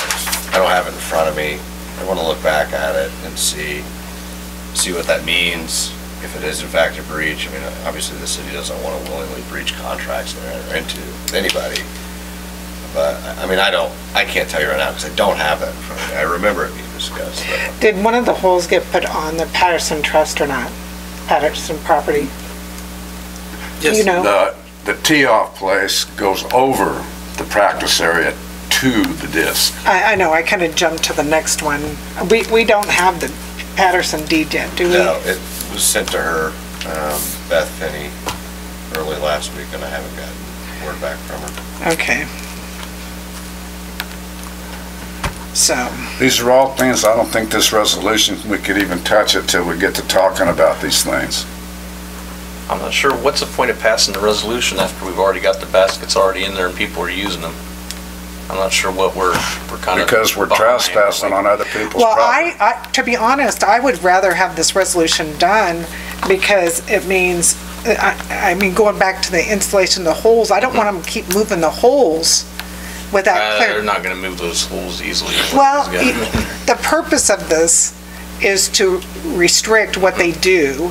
Yeah. And you know, all I'm trying to do is, I still think it's important to do it, even though they're already installed, so they don't reinstall and say, well, you have no recourse. At least we'd have recourse now. What's the city's understanding of who owns these holes right now, as we sit here today? Well, if they're installed, they're ours. Well, until we sign this agreement, it's not ours. They're not ours, right? I mean, right now, we haven't agreed to.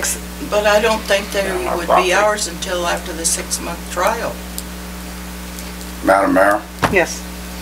At the last, I think it was the 11th, I asked Sport and Rec whose they were. We were told they were theirs and that they would only put them in City Park. I asked him right there, it's on tape.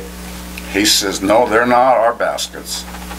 Now, this is a big shuffle to try to get this thing done, and nobody's wanting to own up to who did what. Also, there was another thing that came up out of this thing. We had an ordinance deal or whatever where you had to sign up and volunteer. That man's a human dynamo because he came in here and did it all by his lonesome because he's the only man that had permission to be working on our city property. He did do it himself. I saw him that day installing them. Yeah. One man signed a release.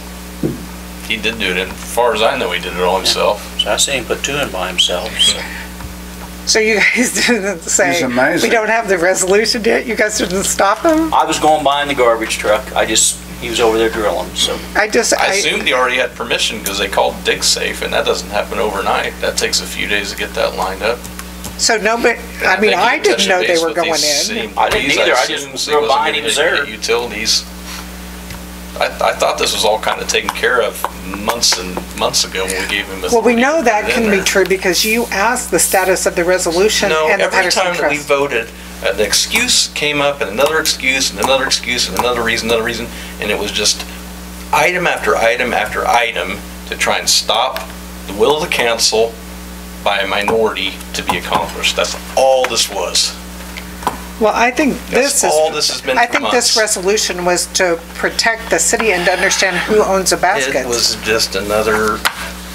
Let me ask you this: we've got squirrels down on those squirrel statues are down there. Do we have a special resolution? What if we decide to move a squirrel statue? Who donated that? Who does the squirrel statues? I mean, we don't do this for anything else.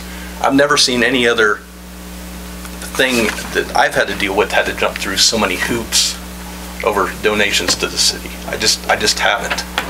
I can't think of anything else we've done. Well, we talked about in the future. Wait, he asked for the floor. Oh, excuse me. Councilman Barnes, you even asked a question at the last meeting about getting this part about the deed of the donated ground.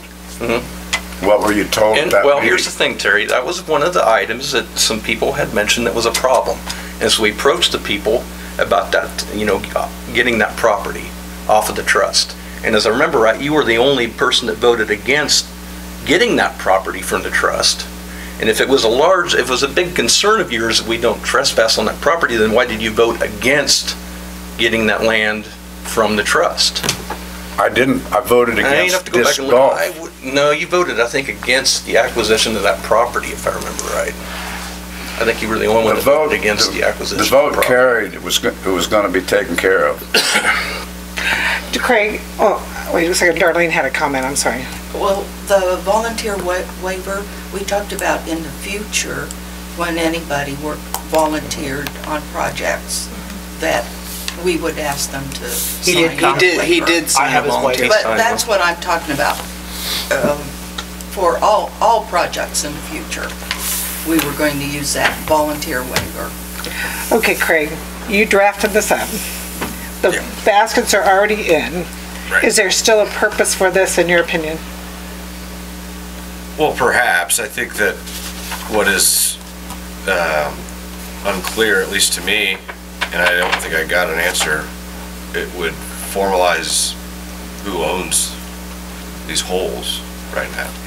Because right now we don't have an agreement with them. Well, my understanding, there's an agreement in principle that, and that's why it was drafted and put into this resolution. Right. That if they're in City Park, they belong then to the city, which has happened, but that was done before this resolution.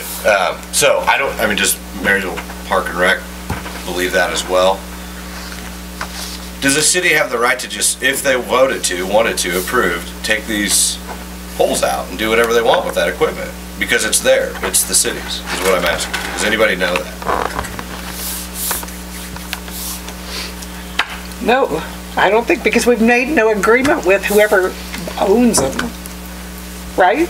Right. I mean, we don't have any. That needs to be flushed out one way or the other so that it's very clear to everybody, city and the Marysville's. Well, you're saying this, we should have an agreement with Marysville Sport and Recreation. This resolution is just for the city, correct? Well, it's only signed by the city. Yeah, so the Sport and Rec isn't agreeing to this. Right. I mean, I think that's certainly something that could be done. It's like a contract between the two entities. As I understand it, Marysville Sport and Rec. That is a big assumption. Owned or owns these holes. They, per donations of private citizens. That's my understanding. And then they agreed through previous meetings to donate these holes for free to the city if installed in a certain part of the city. And that's happened. So if all of that is true, then I think it seems appropriate to formalize that in writing and have both parties sign something to that effect. The city then, I think, can decide what it wants to do with the holes moving forward. And that agreement should state that the city reserves a right to do whatever they want. But if certain things are done by the city, if I understand the agreement, that could change the ownership of those holes. So going forward, we want control of where the holes go? I mean, since they donated to us, are we now in control of where they go? I thought I understood that there was a 6-month trial period and we would not own unless if it was decided to leave them in City Park, then we would own the baskets at that time.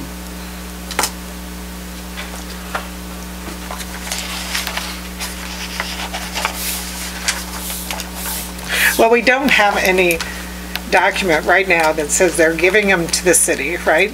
That's the bottom line. They're already installed, I'm not aware of any document, so other than minutes, but that's not a contract. It's not binding. it's not a contract with Marysville Sport and Rec. So maybe we need to draft up that agreement.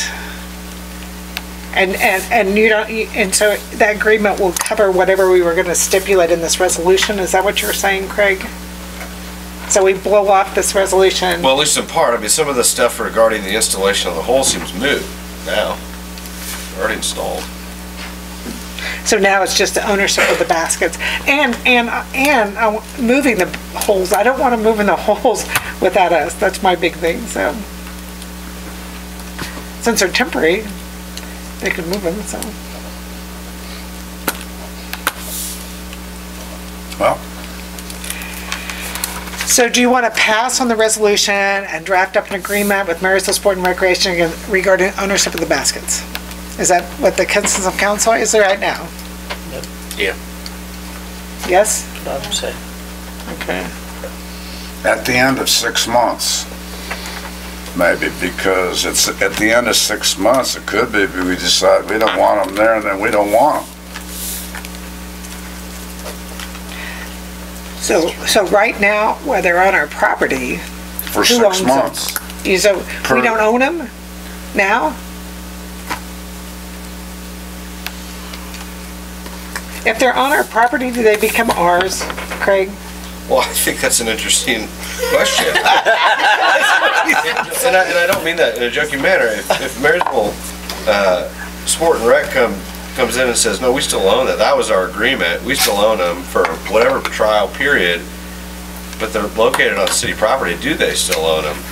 I don't know. They're temporary in nature, I suppose, and maybe I need to learn more about exactly what this property is and its transferability, quite literally and physically. But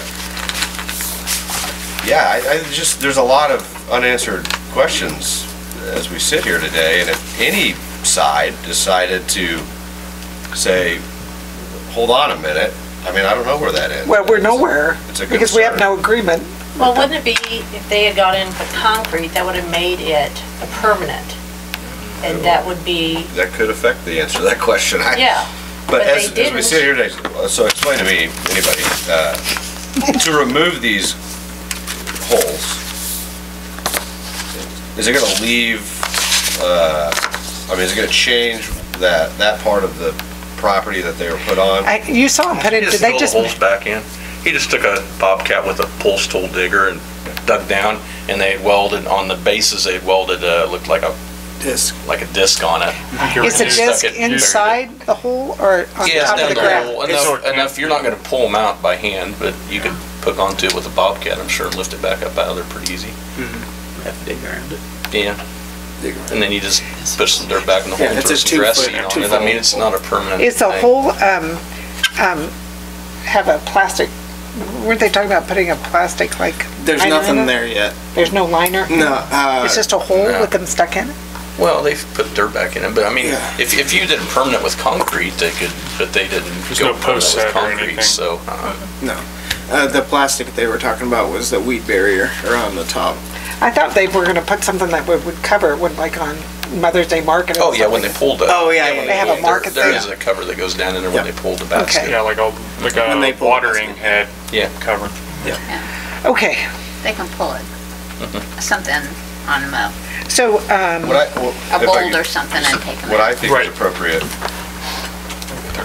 for me to move forward with is three things. Is draft an agreement between the city and Marysville Sport and Rec. Follow up with Ms. Finney, the trustee of the trust that Patterson owns Trust. the Patterson land. See if has questions and if there's a reason if she's not going to sign that deed, why not? But move forward on that. And then look at, Terry just showed me a copy of the agreement with the school district and see where they may be in conflict with that, with this 5-day notification, if just use of, so is there one hole on that land? if using that hole through disc golf, is that somehow breaches that contract or is conflicting with that contract, draft some sort of maybe addendum to that contract to make an exception, or at least look at options so that the city is not. Sure, something had to be done. But those are the three things, at least that I'm aware of right now, that should still be pursued, need to be pursued, I think, in the city. So you'll find out from Marysville Sport and Rec who owns them right now, and is 6 months versus after 6 My months? intention is to draft up something, as I guess I understand it, have the city review it, tell me where I've got it wrong or right, and then present it to Maryville. And they can then say, Wrong or right, okay. this is what we think, and I mean, where it goes from there is gonna be up to the parties. Okay. Well, next time you see something being done on city property, you guys need to ask the question, do you have the authority to do that? I guess. Anyway, That's what enough. I'm saying. I thought we granted them the authority 2 months ago to do that. Did you send that to me? Sure. Could you send that to me? Okay, so the resolution, there will be changes forthcoming. We don't have any notices and hearings. Mayor? Yes. I might mention that the planning zoning meeting that would have been scheduled for this coming Thursday has been canceled. Okay, no meeting in planning and zoning. Okay. And the consent agenda,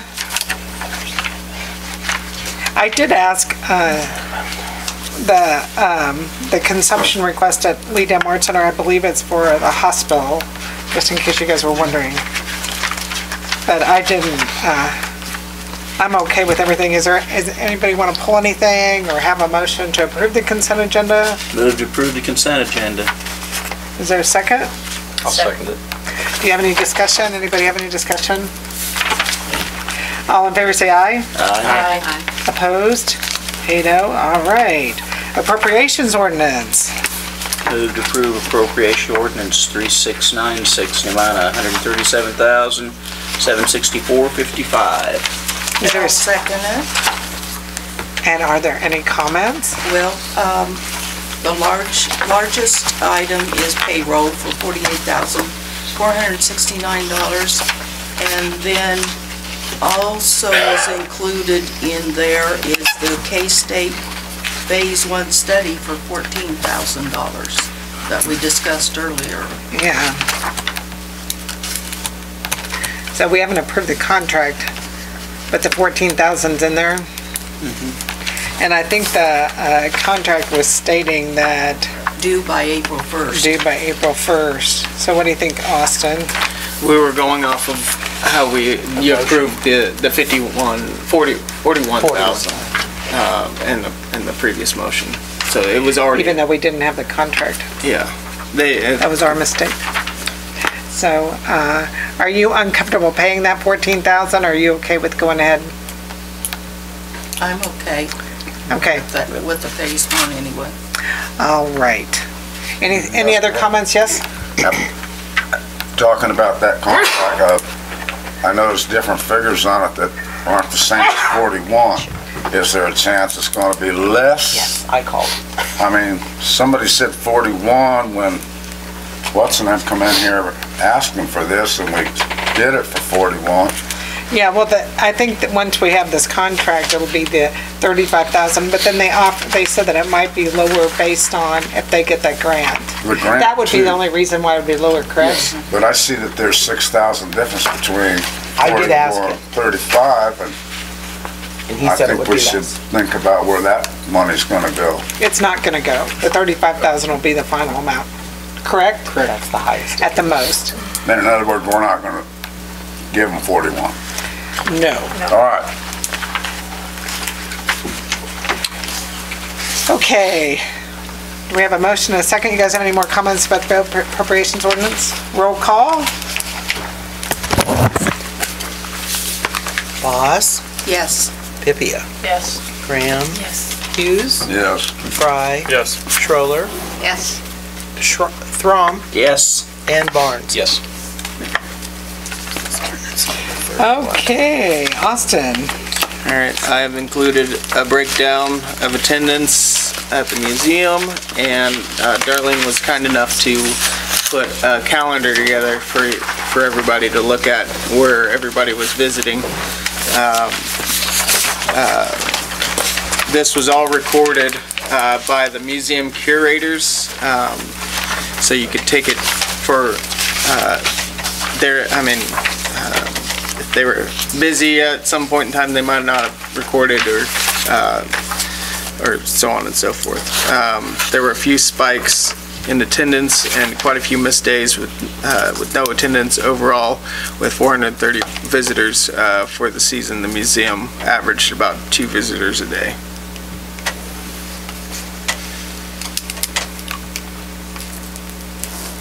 You know, when you look at this map that she has, it really points out, you know, April and October. It shows in April there were 4 visitors last year, and in October there were 6. And in the April, on the 7th, that was 50, and that was a free day, free museum day. And then on the 18th, the 7th graders visited 20 people, and that was a free day. I don't know what the library project was on June 19th with 25. Austin, do you know? Where they were working on the library inside the Kester House, right, Sharon? Oh, that was when they The library project, that was when they were organizing all the books. Yeah. Oh, so that was probably our staff being in there those days? Volunteers. Volunteers? Yeah.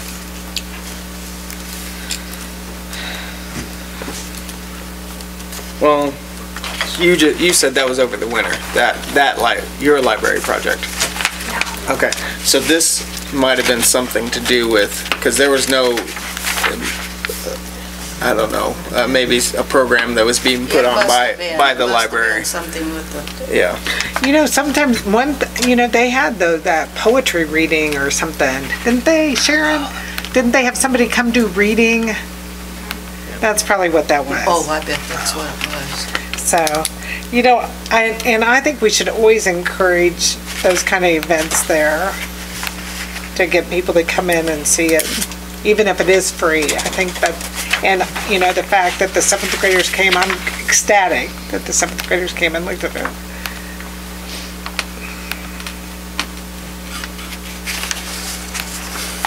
Do you think, since the paid employees the funds come out of convention and tourism, we ought to share this with them?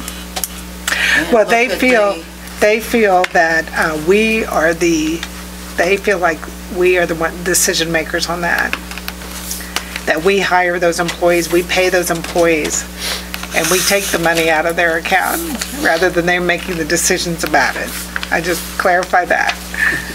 So,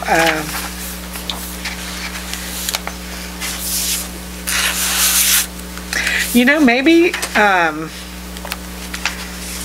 we should do April being open, you know, Friday, Saturday, Sunday, and October being open Friday, Saturday, Sunday, and go back to regular museum hours the other 5 months. And that way, if this is a trend, I mean, it's hard to say based on 1 year, but I appreciate your work, Darlene. I don't want you to just kind of, but based on, 4 people in April and 6 in October, maybe it's better to have it open 10 to 4:30 on May, June, July, August, and September. What are you guys' thoughts about that? We could just have weekends, Friday, Saturday, Sunday maybe on April and October. I thought they told me, Sharon Volesberg told me they were only open till 4 at the historic courthouse. I don't know. Do you have that pamphlet, Sharon, that says the hours? Just so that they would be consistent hours, like you said.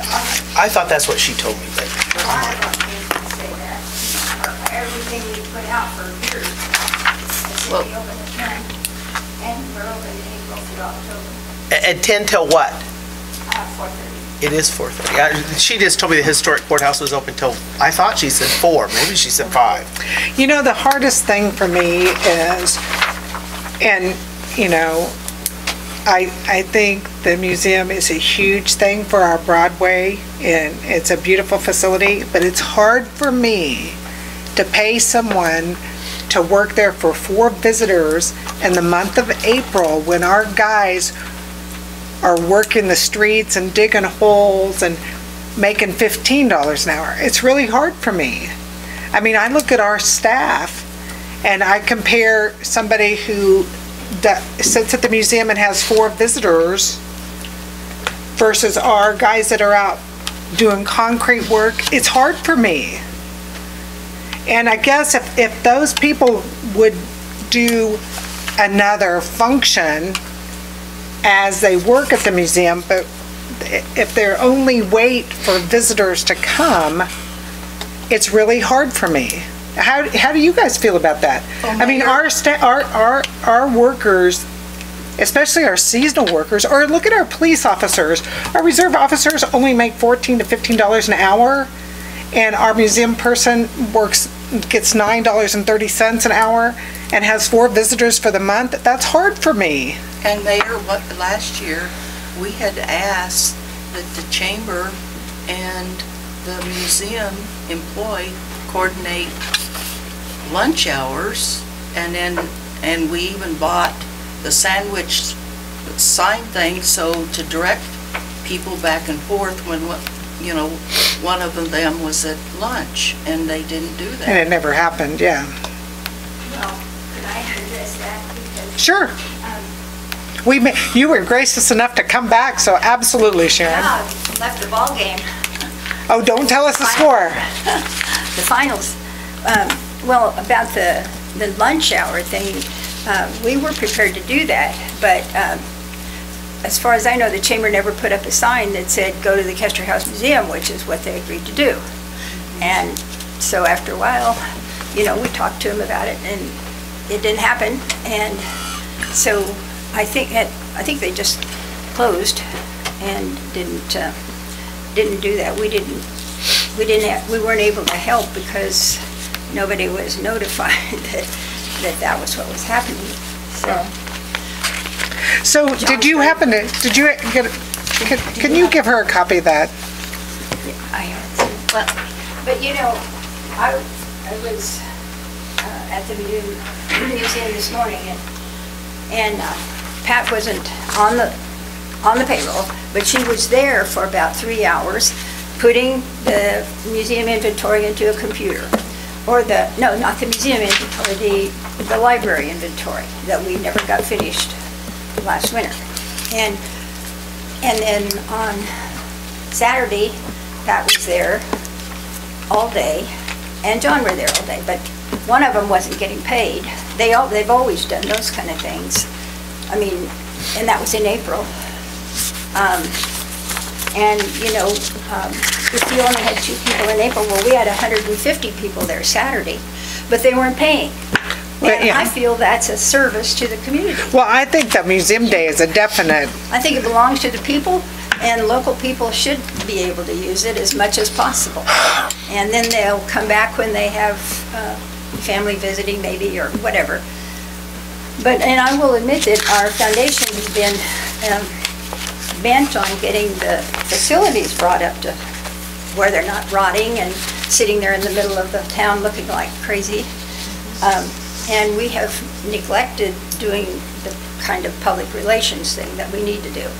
And as soon as we get through with this wall and a couple other things, I think we can put more into that. But I also think the city does own it, and it belongs to the community, and the city should have some responsibility to, you know, pay someone to be there. I mean, just because Pat's there doesn't mean she's always on the payroll. And just because John's working doesn't mean that he's not doing anything. So, well, does John, when he's there, you said that Pat does this work, computer work. Does John do that? He does no computer work. Well, it sounds like she's volunteering her personal time, you know, letting John do whatever Oh, he needs to do, but- and they're volunteering their personal time, which that doesn't surprise me either Right. way. And when we have band concerts there, John comes in, and if we have a tea, he gives tours, you know, for people, and he's not on the payroll, and he's doing that. So they're working a lot more than their payroll shows.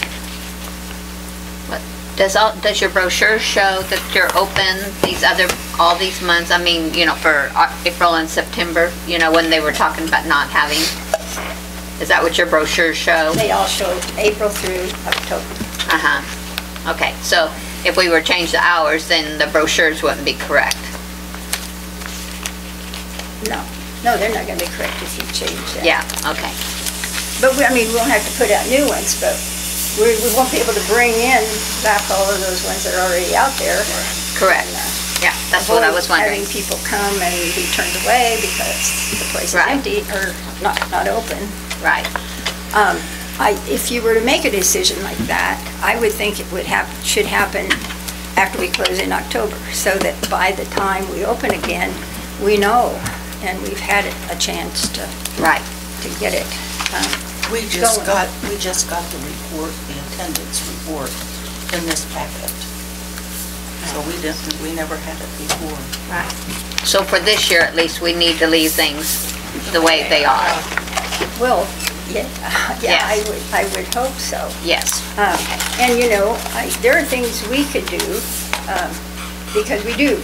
And with the foundation, we raise money. Maybe we can, if you want, we can raise money to go for salaries, but it's not, I do feel the city has a responsibility, should feel ownership, and should want to promote it. Okay. And keep it busy. And then that would solve the attendance problem.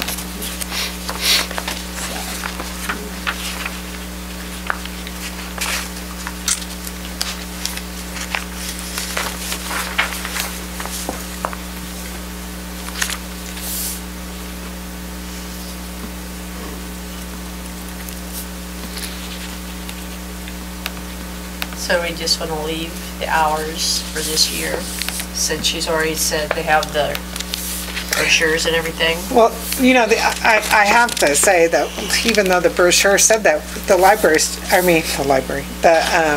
museum is closed from 12 to 1 anyway. Mm-hmm. You know, it says 10 to 4:30, but in essence, it's not. Well, we maybe need to talk to Chamber. Well, and maybe we can take care of that. You know, and ask them, you know, since they have an agreement to do that, would they be willing to actually do it this year? Yeah, if they could stagger the lunch hour, their lunch hour and our lunch hour, we could probably solve it. It'd help anyway. Madam Mayor, I know our reputation is kind of hard to live down. Marysville had to do it here quite a few years ago. It was, don't go through Marysville or you're going to get a ticket. Well, if you all of a sudden you've got something you want people to see, and every time you come through, King's Exit's closed, it hurts the reason that you have it for people to see. I think it's kind of a small pittance to keep the hours the same as what the advertisement says, just so people know we're not just going to close it because we saw them coming. Okay, and again, my biggest concern is our employees that are making, our police making $15 an hour, our reserve officers making $14 to $15 an hour, and our museum curator having 4 visitors in the month. I do have a problem with that. Justifying that to my officers. Yes. Well, our officers. You pay for what, you know, I mean, they're doing a job and they're doing a good job. I'm not saying that. But you got 2 people that are here in town that know a lot about the museum, and they got a little bit up here as far as telling people about it or whatever. They have a little bit of intelligence to make them worth what they're doing. And What it, Because I can run a radar gun. And if they're volunteering their hours, Well, maybe if they volunteered the month of April, that would solve the problem. Will they volunteer the month of April? they probably would. Well, that would be I'm not perfect. speaking for them though, but, Because that would be perfect. If they volunteered either the month of April or the month of October, then we could go back to our regular museum hours. and it would, but in my version, that would take away the city's job, the city's responsibility. to take care of the museum. To take care of that. I mean, you know, I don't know if you read the letter, but, that I wrote, but the foundation. They do a lot. The foundation does a lot. Gave $150,000. And I think you saw bills, the city paying bills, but you didn't realize that the museum was reimbursing the city for tons of those bills for the restoration. And then, of course, we had the $89,000 grant as well. I mean, it took a lot of money because that building, those buildings had been neglected for years. True. And they've had rotten wood and all kinds of things. Well, why don't we we can keep the museum hours the same and just encourage usage and see what next year brings and make a decision before we want the information in as soon as the season is over to analyze it for the next season instead of doing it right now. Is that what? So with that being said, we'd have to have a motion to go back and change the museum hours to. Also be good to know if they came in the morning or the afternoon. And we can tell him to do that. When they keep the tallies. It's on the spreadsheet. It's just if they fill it out or not. But we're paying him to be there, and that's his job, or her job, and to keep that information so that we can make a wiser decision next year. Well, can I make just one more suggestion, which I alluded to in here, that would you consider forming some kind of an ad hoc committee or something to study the museum, to be there, find out what it's like, know about it, and try to solve this problem? Try to find ways to bring people in. Well, you had that you had that garden discussion, and I think that would help. Because it really was, when they talked, the museum, that area was someplace where the local people came in and just enjoyed the space. And I would think that would be a big, if we could get people used to going in there and just enjoying the surroundings. Oh yeah, there are so many ways. You know, Sharon, what do you think about making it a free will offering rather than a dollar amount? I'm just throwing that out to you. I don't know. Did you guys do that like 20 years ago? Was it free will then, or was there always a cost? I can't remember. There's always been a fee, but the fee is really $4. We have lots of people who come and say, only $4, I paid $15 down the road. Yeah. You know, I just didn't know if you thought that would up, down, I don't know. Some people, we do have a jar there that, and ask, anybody who, and we get some money from that, so. Well, I'll make a motion that we keep the hours the same as we did last year, and then we'll review it for 2020 then, so for the 2020 season. Is there a second? Second. Is there any further discussion? All in favor say aye. Aye. Opposed? 8-0. All right. Another discussion. All right. We hope the next one is a shorter discussion. I've included a bid request for GIS GPS mapping of our storm sewers. We have limited mapping right now of our storm sewers, and basically this approach is a full-fledged project where you get all the information you can from our storm sewers. It works out, I think it works out great doing it this way because we don't have the information like we have on the water and sewer. but on our water and sewer, all you have is the GPS locations and the size of the lines. This project, we're starting from scratch basically, and they're getting everything from size of lines to depth of line to where the features are located, all the GPS locations and all that. So I look for you guys to approve going out to bid for this project. And we didn't include in the budget, is it gonna come out of the reserve? No, I would see that the sewer could. We didn't list it as a capital item in the, I was just curious. We didn't list it. May I see your book? Sure. 365, how much is pure delays gonna be? 300,000. Yeah, we're using almost all that.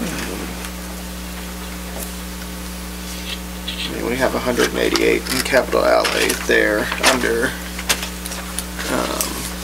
processing, collections, which that's what that is. So that's all taken up. I would see there's space in the budget, but if you really want to, we could take it out of reserve. I have no problem. So once we bid it, we'll decide how big it is and then decide what to do with it? Yeah. Okay, well, I think we should probably go ahead and do it, so. Motion to approve the request for proposal for the GIS? Move to approve. Second. Any discussion?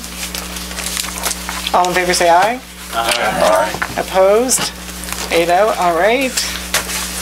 Next thing, I'm just letting you guys know that we had an issue with our pool heater, specifically the heat exchanger. We were opening the system back, the pool back up for use, and as we were cleaning it out, we discovered a large crack across the top of the heat exchanger, and that makes it inoperable. I tried to figure out if we could repair it ourselves, but it doesn't seem like we can weld it back together or anything like that. Huh? Is it cast? Kent thinks pop. Pop metal? Yeah, on the outside. So welding it back together wasn't exactly an option. Can I ask you a question, Austin? Who did you ask about welding it? I asked our staff about welding it back together, yes. Only your staff, though? Right. And we had the company, and we're having the insurance company look at it, but pop metal is not, if anybody wants to correct me. It's weldable, but it's not easy. It's got to be preheated, and it takes somebody who's pretty skilled. Okay. And I don't know and that's in a non-pressure situation. I don't know if that would impact it as well. Well, I've had hot metal welded. And that too, depending on if it was freezing that broke that. I know heat exchangers that I've seen, not quite like this, usually goes down in there are tubes that run inside there to maximize your surface area. Right. So if it froze, those tubes in there would have gotten bent, maybe broken. I mean, there's probably damage inside of that tube. Inside the tube. That you can't see. And it looks like maybe it comes apart on each end, That's what it looks like, to install it. But I would suspect there's a lot more damage inside of that actual heat exchanger besides just that crack. Right. I would doubt there'd be any way to repair it. Okay. It'd be nice if there was, but So we're gonna buy all new inside there? You're making me nervous. It's one big piece. Okay. Yeah, when he says there's more damage. Yeah, inside of there. Yeah, you buy the whole heat exchanger as one piece, and that was 15,000. What I say, 15,625 plus. They didn't get me back an invoice yet on the freight, but it's coming out of Tennessee, and they estimated about $300 to $350 on the freight itself. Would it be possible to reach out to Bowman, the manufacturer, and ask if this is, hey, this has happened, even if they obviously aren't going to replace it? It'd be nice to get their opinion on it. If they said, oh, well, those units, if you do this, then this, if you do this, it'd be nice to, I think, get a little bit of a background. Future yeah. Or like maintenance. next year, Future make sure maintenance. that this doesn't happen. Just second year in Again. a row, we've had to correct stuff that's froze over the winter That's, down there. yeah, and you know, the manufacturer might have an opinion on proper techniques or things. I don't want to spend this money every year. I think Bowman is a European Are they? company. Yeah. Is there any way to put Yeah, they're a heater British. in the room that this is England, at in? least I speak And that's English. the thing too, is I don't know if you'd want to look at what it would cost. I mean, if it costs, say, $1,000 to heat that room over the winter versus 15 ruining every, $15,000 part, you can every heat it year? for a That's lot a of good years point. for. Was it just not getting drained properly? I mean, that's a guess, and more than likely that's our theory. We made every attempt to get water out. We hired Jason to come in and clean out the rest of our lines because of the issues we had previously. So we've been making attempts to get as much water out as possible. There's so many lines in that place that we found some low spots. See, that would be a low spot. I don't know what they're doing. Over the years, so I can't say whether but that's our theory. Yeah, but why are there low spots? I mean, why weren't they installed correctly then when they put the pipes in or when they put the lines in? You're always going to have. I mean, it's almost impossible to not have some low spots. And that's what I wonder too. If the manufacturer be like, oh, well, you should put a petcock here. You know, there's some kind of there's places fix. to blow it down. Yeah, and I think that's a good haven't idea. That close, but Contact the manufacturer, find out if we're doing it right. JB welded. And if it would help Fix if it a we lot. heated the room. Something. Insulated and heated Or up. keep it full of antifreeze. Do that pipe wrap on it. Yeah, do something. Was this the original one, Austin? Yes. Is it? Yep. So it's been how many years? Three winners? Three. Yeah, Three. three Winners, is this the fourth Four. season? This is the fourth. We did Third it. winter then. the Three first winners, yeah. Third winner. It's not been that long. It was a tough winter this year, though. The Yes, last three were nothing compared to this one. Yeah. It's cold for so long. Get some of this done. Okay. So this is on order because we need this part to open the pool back up. And like I said, I was checking with our insurance company and they were running it through their processes. Got me an adjuster just to see if this would go through and have them pay for it and us pay the deductible on top. And it may be for naught, but once it's removed, rather than throw it in the scrap pile, maybe we could either do a post-mortem on why it broke, and or if I know it's an if, it can be welded just to even if it can be done cheaply, just to have it on the shelf in case as a backup piece. I've done that with my own equipment. I don't think there'd be any harm in it. It's not going to be that much scrap value, so just a thought. General sake on it. That's what I'm saying. Lab coats, masks, the whole thing. Okay, I can do that. Something that's not on my report, but was brought to my attention at the end of the week last week. We were pump station 4, or lift station 4 for the addition out there. West Heights? Breeding Heights? Breeding Heights. Has been having issues. We were waiting over the winter for a part to come in. Electrician came in and installed a part there to see if the issue was going to be solved. But turns out it wasn't. One of the pumps is being strained or ran too long and at a higher velocity, I believe, or a higher rate than normal. So we did some checking, had our maintenance people that come in for twice a year quote us how much it would be to fix that when they come next time. From what was given to them, the information that was given to them, they felt that we should put in a replacement pump, take the existing pump out so they can evaluate it, because we don't have a backup for this system, and see if they can fix the existing pump and have that now as a backup. The cost to do that on their next routine is $16,488 for the pump itself plus the freight to get it there. And they would come in and perform the labor on their next round.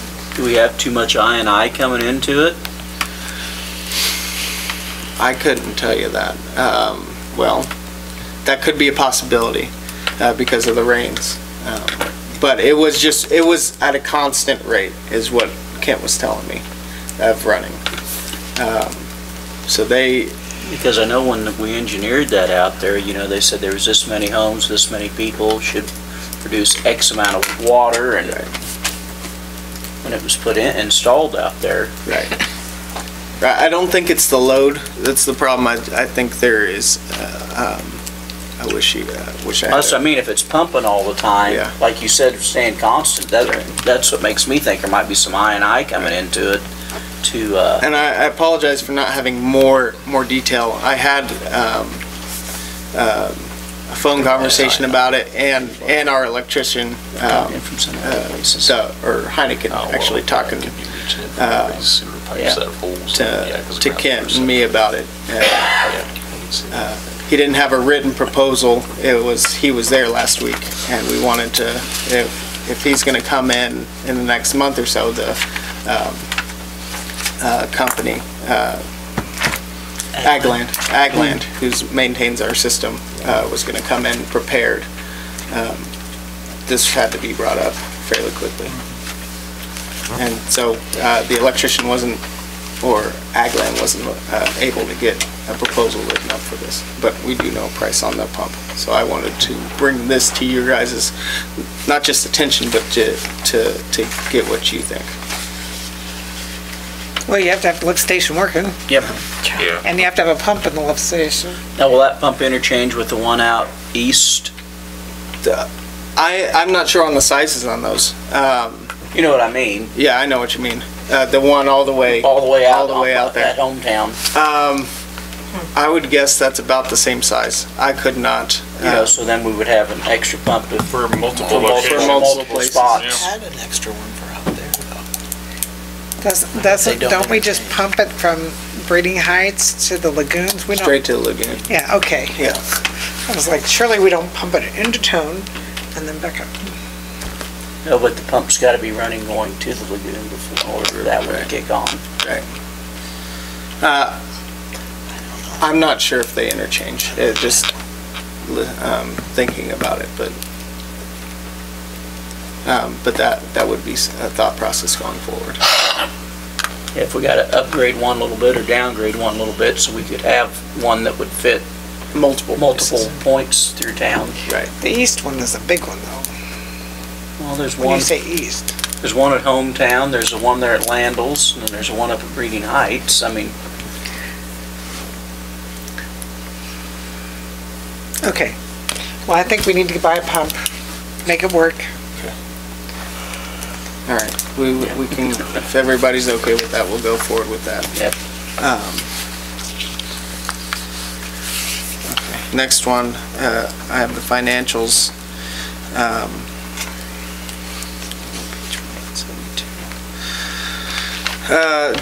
Okay.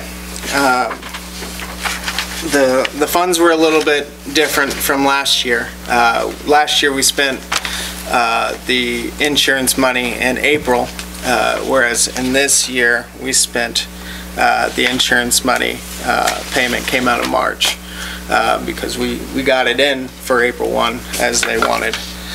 So the totals mirror or don't mirror each other from 2017 to 2018 to 2019, but they should even out hopefully when we come to April, when last year's April should be higher than this year's April. So the general fund has dipped below what it was this time last year, and a lot of that's insurance. 60-some thousand came out of general fund, and there was a $72,000 difference. That's what I was getting from And then, Could some of that been from the extra salt and transportation we had on that for the winter? yeah. Yep. And then the water fund has stayed about the same, slight increase in revenues and decrease in expenditures, ending month positively. So if you take that insurance into account as well, so we spent less in the water fund. The sewage revenue fund is a little bit down from March of last year. Insurance again, and we increased the transfers because we're doing 100,000. I believe Sammy's distributing those evenly across the year rather than what we did last year. Was we paid what we would pay in 2017 a month, which that transfer to the sewage replacement reserve was like 30-some thousand in 2017. We bumped it up to 249,000, but we wanted to make sure that the sewer revenue could handle it. This year, it was scheduled to do all the transfers evenly across the months, and so far, it hasn't been too bad. The sewage revenue fund has maintained a decent level, even considering that change in transfer. And then for the sales tax fund, we're about the same as last year for expenditures and revenue and ending balance. So that's also positive. I mean, I think we've received $3,000 more in sales tax revenue compared to last year. And last year at this time, I was saying the same thing as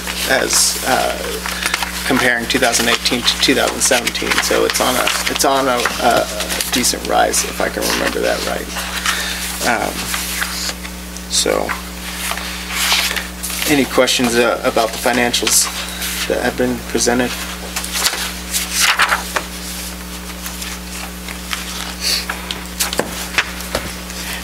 Okay, is that all you got? Yep, that's all I got. Okay, so I asked you about the CBDG. You said that we have to have those surveys in by the end of June. You said June. Is it end of June or June 1? She didn't say it's more of a if we want to start on an application sometime in June, we should be done with the survey if we get that LMI.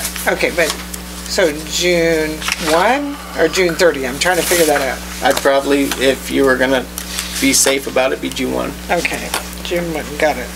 And then on the fireworks, I noticed in your highlights you said that you were contacting somebody about doing it on the 5th. You never did find anybody to do it on the 4th, so that was our last result. Right. And so that person that contacted you, do you think that's gonna happen on the 5th? I think definitely it would happen. They seemed excited about it, so. So you're gonna bring something to us for yes, that? Yes. Okay. And thank you for your recap of your meeting at the KRW. Anybody else have anything for Austin?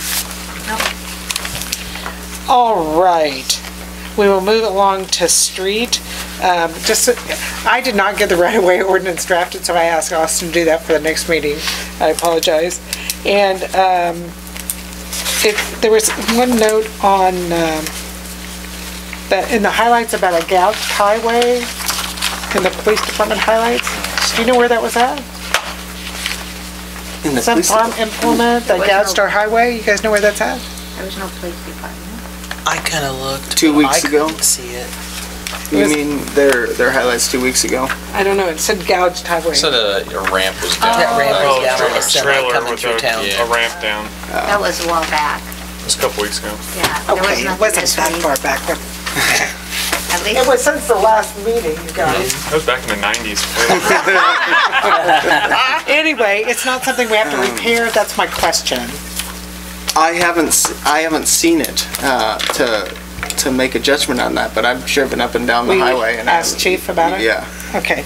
And the JD Construction knows not to pour that alley till he's come back with a new bid? I've been in email conversations with him. I've sent him the plans that was approved by council, and he hasn't scheduled the time. He's scheduled a couple times, but he plans to stop by sometime. Have you sent him an email to say that contract is null and void for the amount that we already contacted him with? No, I talked to him, I sent him emails saying that we wanted a price adjustment based on the new plans. Okay, but I think we need to tell him that is null and void, so he doesn't pour it and then say, well, I have a contract with you. You need to say that contract is null and void. Don't you guys agree? Okay. Yes. All right, so you'll do that? Okay, thank you very much. Anybody else have a street? Yeah, you know, we've talked quite a bit about the 500 block of Broadway and being pretty rough, and I think it's been discussed as being the worst block of Broadway. But I don't necessarily think that the 1400 block. It's equally horrible. It's probably one of the worst streets in town. I mean, it's better than it was before they put. They put those asphalt patches, But that's obviously a temporary fix. Maybe we should put concrete there. That seems like a great candidate for a concrete block. The street on up the hill is concrete. There's not a lot of business frontage. It's more of a residential street. I think that would probably be a pretty good candidate for us at some point to look at concrete. Maybe in 2020, because 2019, we don't have much sales tax dollars, and if we have any more sales tax, we're going to do that Elm and Walnut on 7th Street. So 2020 yeah, the curb and gutter and everything along there is just rough. It needs chopped out and redone. I agree. And we could probably save those bricks and find use for them elsewhere in town eventually. So I think that'd be a great candidate for concrete. Yeah, we'll talk about that 2020, put that down, talk about 2020. As long as we're doing the streets, Brad Studer stopped me on Frank Marshall Drive, and he said, we have to fix the drainage before we fix the street, because he said water bubbles up out of that, where the asphalt is. The idea was to take the street out and fix the drainage. Okay. Yeah. I just want to make sure. Is there a spring under it? Yeah. And he said, I said something about when you're not, I said, you're not on the calendar for 2019, but you probably are on 2020. And he said, well, don't just asphalt it and, because it's going to cause the same problem, but you're well aware that we have to do drainage issues. Initially, we were going to get that engineered and to include the drainage issues. Drainage, okay. Because he said it just bubbles up out of right in front of his driveway. And this is the year when every spring that can run is bubbling. Yeah. Yep. And 11th Road too. I was out to the Keating Senior Apartments, and they say that it's dangerous because they have to go down the middle of the road or whatever, and so that's all they were talking about. We really need to do something, patch it or do something on 11th Road. And there's other spots too, the 300 block of North 13th Street. There is really just going to pot. I mean, that's always been kind of a soft spot. They're straight west of the Catholic Church. That slope's always been one that kind of goes and we patch, and then a year or two later it's all shaling away. There's, like I said, this year's the year we're going to find everywhere that can bubble up. Yeah. Yeah, you're right. 11th Road is. Yes. 11th Road. You know, I think. Well, yes. I was kind of waiting from the 11th. I was kind of waiting for the commissioners. You know, they are two new ones. I was kind of waiting a little bit, but we need to talk to me before 2020 comes, so I'll try to get in there. All right, Parks. One more thing. Well, one more thing. There are a couple more probably. On streets or waste? Streets. Street, okay. When we start going in and dumping rocks in alleys, I know we're doing it on a complaint basis and stuff, but when we're in one end of the alley, why don't we just do the whole alley through? Because we are stretching out the rock as much as possible, and it does look bad, and I've seen it myself. I mean, you're right there with the truck and the loader, and you do the east end of this alley. Well, the west end of the alley is just as bad. I mean, you're there already. It doesn't take that much longer to drive that block and fix the other end too. We've had, I mean, the matter is we're trying to fix as much across the city as possible, and we got 170 tons of rock, which to somebody out there might sound like a lot, but it's not. No, it's not. So we want to, for lack of a better phrase, make as many people as happy as possible. And if we can fill the potholes, and just the potholes, with rock, or the I don't major. care that you're filling them. I mean, I'm glad you're filling them. Yeah. But Complete the alley. complete the alley. Just don't fix the east end, fix the west end too. If you're gonna fix If you're that there with the alley. equipment, do the whole alley. What alley are we discussing, if I may ask? Yeah, it was one that, up here in the end of town, that, I can't even remember what street it's on, but anyway, we worked on the east end of it, and we put rock about a third of the way down it, but the west end of it was actually torn up worse than what the east end was, and I know the gentleman on the west end of it didn't complain, but I know Is the that- guy on the east end complained. Is that how it's being handled, is on a complaint? We've been, basis? well, they've been going up and down alleys and streets and stuff like that. I don't think Yeah, that, I- I don't think there's as many complaints as we've been filling potholes. No, I know. I think we do need to complete the alley though. Yeah, if we're going, I mean, Because it's then just that a block. person's gonna complain. The person on the other staff is gonna say, then wait for them to complain. So just, I can understand the Completely efficiency. going through there, yeah. Mayor, this isn't street, but next to the street, could we go over the quadrants for the street cleanup next week? Austin, do you know them all? So Monday will be 10th, the north. Well, I forget. What Is it east this way, quadrant? this way, this way, this way? I'll go get it off. Yeah, we'll have to make sure it's in the paper this week. Or it's hanging on our door. Yeah, Okay, and- anything else? And where they mentioned Thursday, it was not in bold print, like Monday, Tuesday, and Wednesday were in bold print, and then Thursday wasn't. Anything else? Well, she's good. Not on street. I got one, I don't know what it pertains to, if it's streets or not. On Second Street down there where you go around the loop down there, there's that low spot that sits down off the corner where the drainage ditch is. Can we not go in there and take a bobcat and skin that out just a little bit so that water will drain out of that low spot? I bet you if you go down 6 inches, you'd drain that water hole out of there. You know where he's at? I don't know where he's at. Right there by west of Boss's Quonset West. on Second Street. Okay. The loop goes around there, there's a low Oh, spot. that underneath? Yeah, that's. Under the bridge? That big Okay. spot there. I Okay. think you just take a little bit off that, because it's slow and then it goes uphill, and I think we just clean it out a little bit, it'll drain out of there. It's just Yeah, you know- another way to get rid of mosquitoes, Yeah, we don't want that. so. Okay, cleanup week. This is in bold. Sorry. In the newspaper. In the newspaper. Doesn't it say which ad. corner? Yeah, I know. So, Section 1, Monday, April 15th. Section 1 is north of Highway 36 and east of 10th Street. Section 2, Tuesday, April 16th. Section 2 is north of Highway 36 and west of 10th Street. Section 3, Wednesday, April 17th.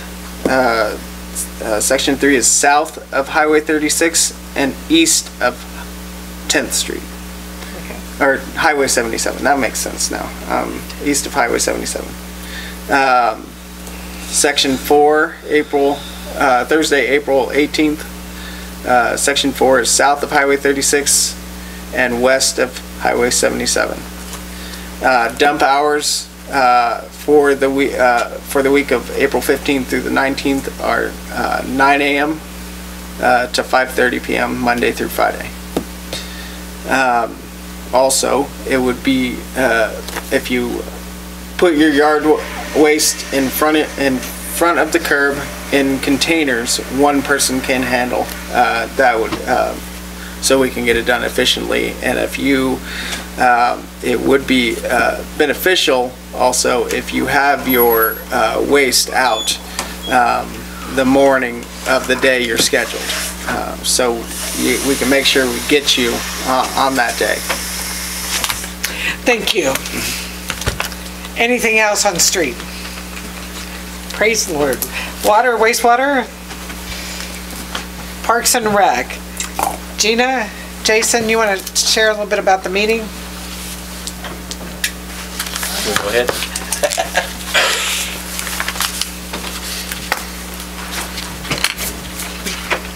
Where I can, I guess. Go ahead. I mean, we just kind of went over some of the improvements, kind of a wish list of things that they would like to have out at. Everybody got one. Yeah. They put it in the information packet this week. Yeah. Where was it at? In the information packet. Behind his, talking about his classes. Yeah, in the back of that. I know I saw it somewhere. Okay, there we go. Oh, yeah. It's just a wish list of kind of things that they would like to do out there. There weren't any solid prices or estimates on any of it. Or which was- order of what, No. I thought they did say it was the order that they wanted. I think it is kind of in the order that Was they it? would I thought they said like. it wasn't, but- yes. And they didn't have any prices for us. That was the hardest part. What's that? They didn't have any prices for us. No, that's the scary part of it. But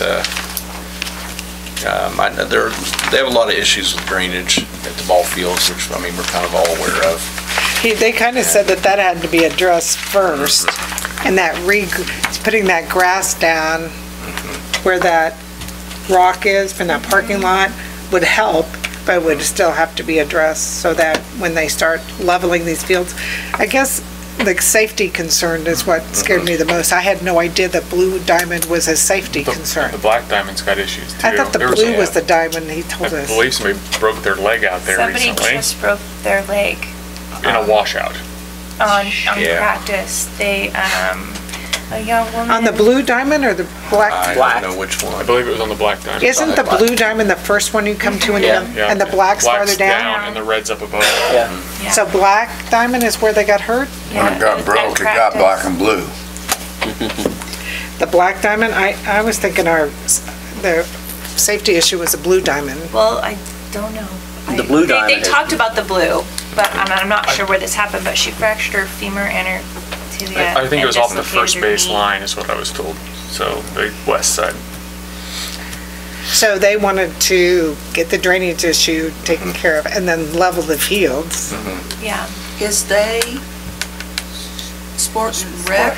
Yeah, I mean, we asked them for the information. It was not like they came, but, after the joint town hall, I felt like we should say, what are your list of improvements? And I think the main thing I took away from it is that we haven't done any major improvements there. And it is lacking. It will be the. And we've kind of did Band-Aid improvements there. Like last year, we did the handicap parking, and this year we're gonna do the windows and hopefully the foul ball protection. But that being said, the major improvements are not being done. And then the lighting is something that they said, pretty soon they were the original lighting poles in both facilities. Belfield being from 1950 and the Lakeview being from 1980. They did say to level the fields, that they would have to close the field for a year. Yeah, and they said they would only do one a year. But they didn't know the cost of that. I kept saying, well, do you have a ballpark? They didn't even want to give a ballpark. Well, the blue field's gonna be the most expensive because it's got all those waves in it out in the outfield that all have to be brought up and dirt hauled in. And he's mentioned that, and I said, well, why, if that's the worst field, do people use that one? And that's because they said they like to be seen on 20th Street, so people come and see what's going on. So I thought that was kind of interesting. Well, the turf, is that artificial turf? Yeah, I didn't put that high on my list, but that's why I'm thinking. I mean, this is like a wish list, like if money fell from the sky and they realize they're not going to get all this stuff. Well, I think the key thing is that we have to start doing these improvements, or we will get to the point that we'll have to, the facility is going to be really in poor shape. And he stressed that, I mean, if you kind of mow and maintain and kind of keep the grass, you can make a poor field look good, a lot better than it actually is. And I think that's what he does. He makes it look pretty good. That stuff when you just drive by, you go, oh, it looks nice and green, but there's a lot of underlying problems that they have that need addressed. And the concession stands need to be remodeled. Yeah. There's a lot of that stuff. So, So anyway, he was just on that same token. Oh shoot, I forgot my from tennis courts. As long as we're talking about recreation, so Austin and I went down and met with so we asked Pro Track and Tennis. Did we give them that estimate of $47,000? Did the city ever get that? The council ever get that From Pro Track and Tennis when they gave that estimate? I don't think so. Well, I think maybe it was in there, and I said I wanted to make sure that the warranty applied. This was probably months ago that we got it. Do you remember seeing for the armor crack repair and the color code for the tennis courts, and the estimate came in for $47,000. And I had the pictures of the tennis courts and said, I can't believe that none of this is under warranty. So anyway, the representative came, we walked to the courts. I have it in my truck. You can actually pick up the pieces of armor coat on the south three courts. It's completely loose. Yeah. And then, so, it's totally separating. So we looked at them. The north courts are still pretty good. The south courts are very poor. And, so Austin came up with the idea of having the mill and overlay on the south courts only. So having them come in, put a new base down. No, it would be just taking the top layer off and then putting a new, basically a new surface for the tennis courts. And I asked, I to fix the drainage. Yeah, fix the drainage. Basically, I asked Hall Brothers to put together a quote to mill and overlay, do a 2-inch mill and overlay, and fix the drainage portion where it's just falling off the back, and level it out. Basically. But isn't moisture bubbling up from underneath as well?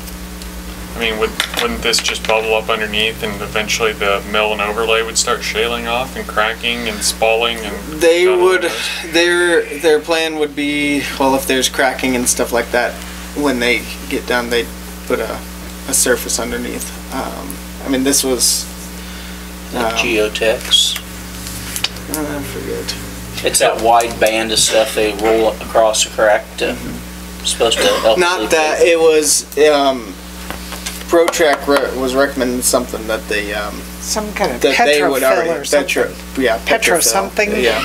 But I thought we thought doing the mill overlay would actually get us a better base. It would, and if there were cracks, they would probably put something down, or we would reevaluate it once they got the 2 inches off, if it was even worth it. But theoretically, if you take 2 inches off, you get it down to where there's no cracks, and put 2 inches back on. It strikes me as another Band-Aid. And Band-Aids haven't been solving problems so far. But we go back to 2014, and the new courts were $1 million. Yeah. And so, coming up with $1 million, I mean, we can come up with 47 or whatever. We don't even have an estimate right now, do we? No, we guessed at about 100 for everything. For the 3 courts to be milled and overlaid, and then coated on top. The color coding. I also feel like if we just did half the courts, we're only solving half the problem. I mean, I know the south is when you look at the north courts, though, really, they're not terrible. There's only. But if you talk to the people who play, I was actually there. That's why I was late tonight. I was down there talking to people at the tennis courts, and they're like, "Why would you not solve the whole problem? I mean, the north is better, but it's not. I mean, if you think it's going to work for some of it, then do it for all of it." Well, did you walk the courts to see the difference? I walked around. I wasn't on them because they were playing. I mean, the difference in the north's courts and the south courts are huge. I think a lot of that's the base. I think the north there have been courts on the north for a long time. Well, Terry, we're elected to be here as long as we're here. I have to work in the morning, so I know. I agree with you. Well, I wanted you to know what we talked about with Pro Track and Tennis, that, and to let you know that the armor crack repair did not break down, because when you look at the cracks, what happened is where they put that has held, and cracks have splintered off from that don't have the armor coating. So they don't, if you look down, if you found this orange material, it would be armor, which it wasn't. So our solution was, our suggestion at this point was to get this bid and see what it looks like. Okay? So that was the tennis courts. And the bathrooms we opened for Sunday, I noticed they're still closed at City Park. They were fixing the floors. They had to really power wash the floors and get them coated back up, but they were planning on getting them back open. Saturday's the Easter egg hunt? They'll be open? Okay. Well, I was down there because I went and looked at the women's side was open, the men's side was closed, so. Oh, I went by there this weekend and they were both closed. So as long as they're both open by Saturday, that's great. Anybody else have Parks and Rec? One of the faucets over by the campers, because I was talking to one of the campers, and he told me that one of the hydrants, when the water was turned on, it was leaking really bad around one of the faucets. It was kind of spraying out, so. In the base of it? Well. Down below? No. In the top, where the it hose probably was takes hooked some on. tightening on that. It probably needs a new, ring or O-ring or something. But anyway, along the campers there, when it was turned off, it's fine, but when you pull the handle up, then it was leaking, so pretty bad, so. He brought it to my attention when I was visiting with him. I was down there looking at the baskets before I came tonight, so. But otherwise, he thinks we have a wonderful park, and he just thought it was awesome that they didn't have to pay, and Everybody does. So, they were on their way back from Wisconsin, or they're going back to Wisconsin. They were on their way back from Arizona and going to spend 2 or 3 days here, so. Hope they spend a lot of money in town, make up for that free parking, free camping. I said some people leave donations, and he said, well, they probably were going to do that, so anyway. There's a nice donation slot with a sign. A little smiley face. He was very pleased, so I think we probably will get one, and they've been out shopping, and he was disappointed there wasn't a grocery store. He said they found Walmart, but they couldn't believe there wasn't a grocery store anymore, so I said, well, it just closed. Yeah. Okay. Cemetery and airport? Police and fire? Admin and finance? This is really kind of back to street, but is Heather promoting giving out the numbers for the house numbers? We're still As the getting, census comes next year. we're still getting them with the sign still right there where they pay. We still get people. Yep. They're requesting. Yep. Okay, don't have any appointments. Anybody have a reason for an executive session? Roundtable discussion. First, prayers go out to Vicki Gross and the McMahon family for the loss of Mark McMahon. And Pony Up Marysville on May 3rd, they can't, everyone is able to donate to now our dog park. Hopefully, they'll have that set up, or the foul ball protection that's going at Lakeview. And those are my only comments. Darlene? Well, I was sure council would not approve helping with the free days for the Marshall County residents. But it will be, the free days will be Thursday, April the 25th, and Saturday, April the 27th, 8 to 3. Are these county landfill free? Yes. So April 25th and April 27th? April 27th, 8 a.m. to 3 p.m. And there's a number that they can call if anybody has questions. County Public Works. And also, tires can be disposed of, but there is a fee for the tires. Okay. Anything else? Nope. Bobby? Nope. Gina? No. Terry? No. Todd? Just that the museum weekend, free museum weekend, looked like it went off great. Glad to see a lot of people around town join the museums, and I think that the repairs so far on the Kester House garden wall are looking good. Yeah, I haven't noticed it yet, so. It's nice to see that section looking better. Instead of the bricks falling out? Yeah, not crumbling. Diane? Nope. Kevin? Nope. Jason? I would entertain a motion to adjourn. Sure. Is there a second? Second. All in favor say aye.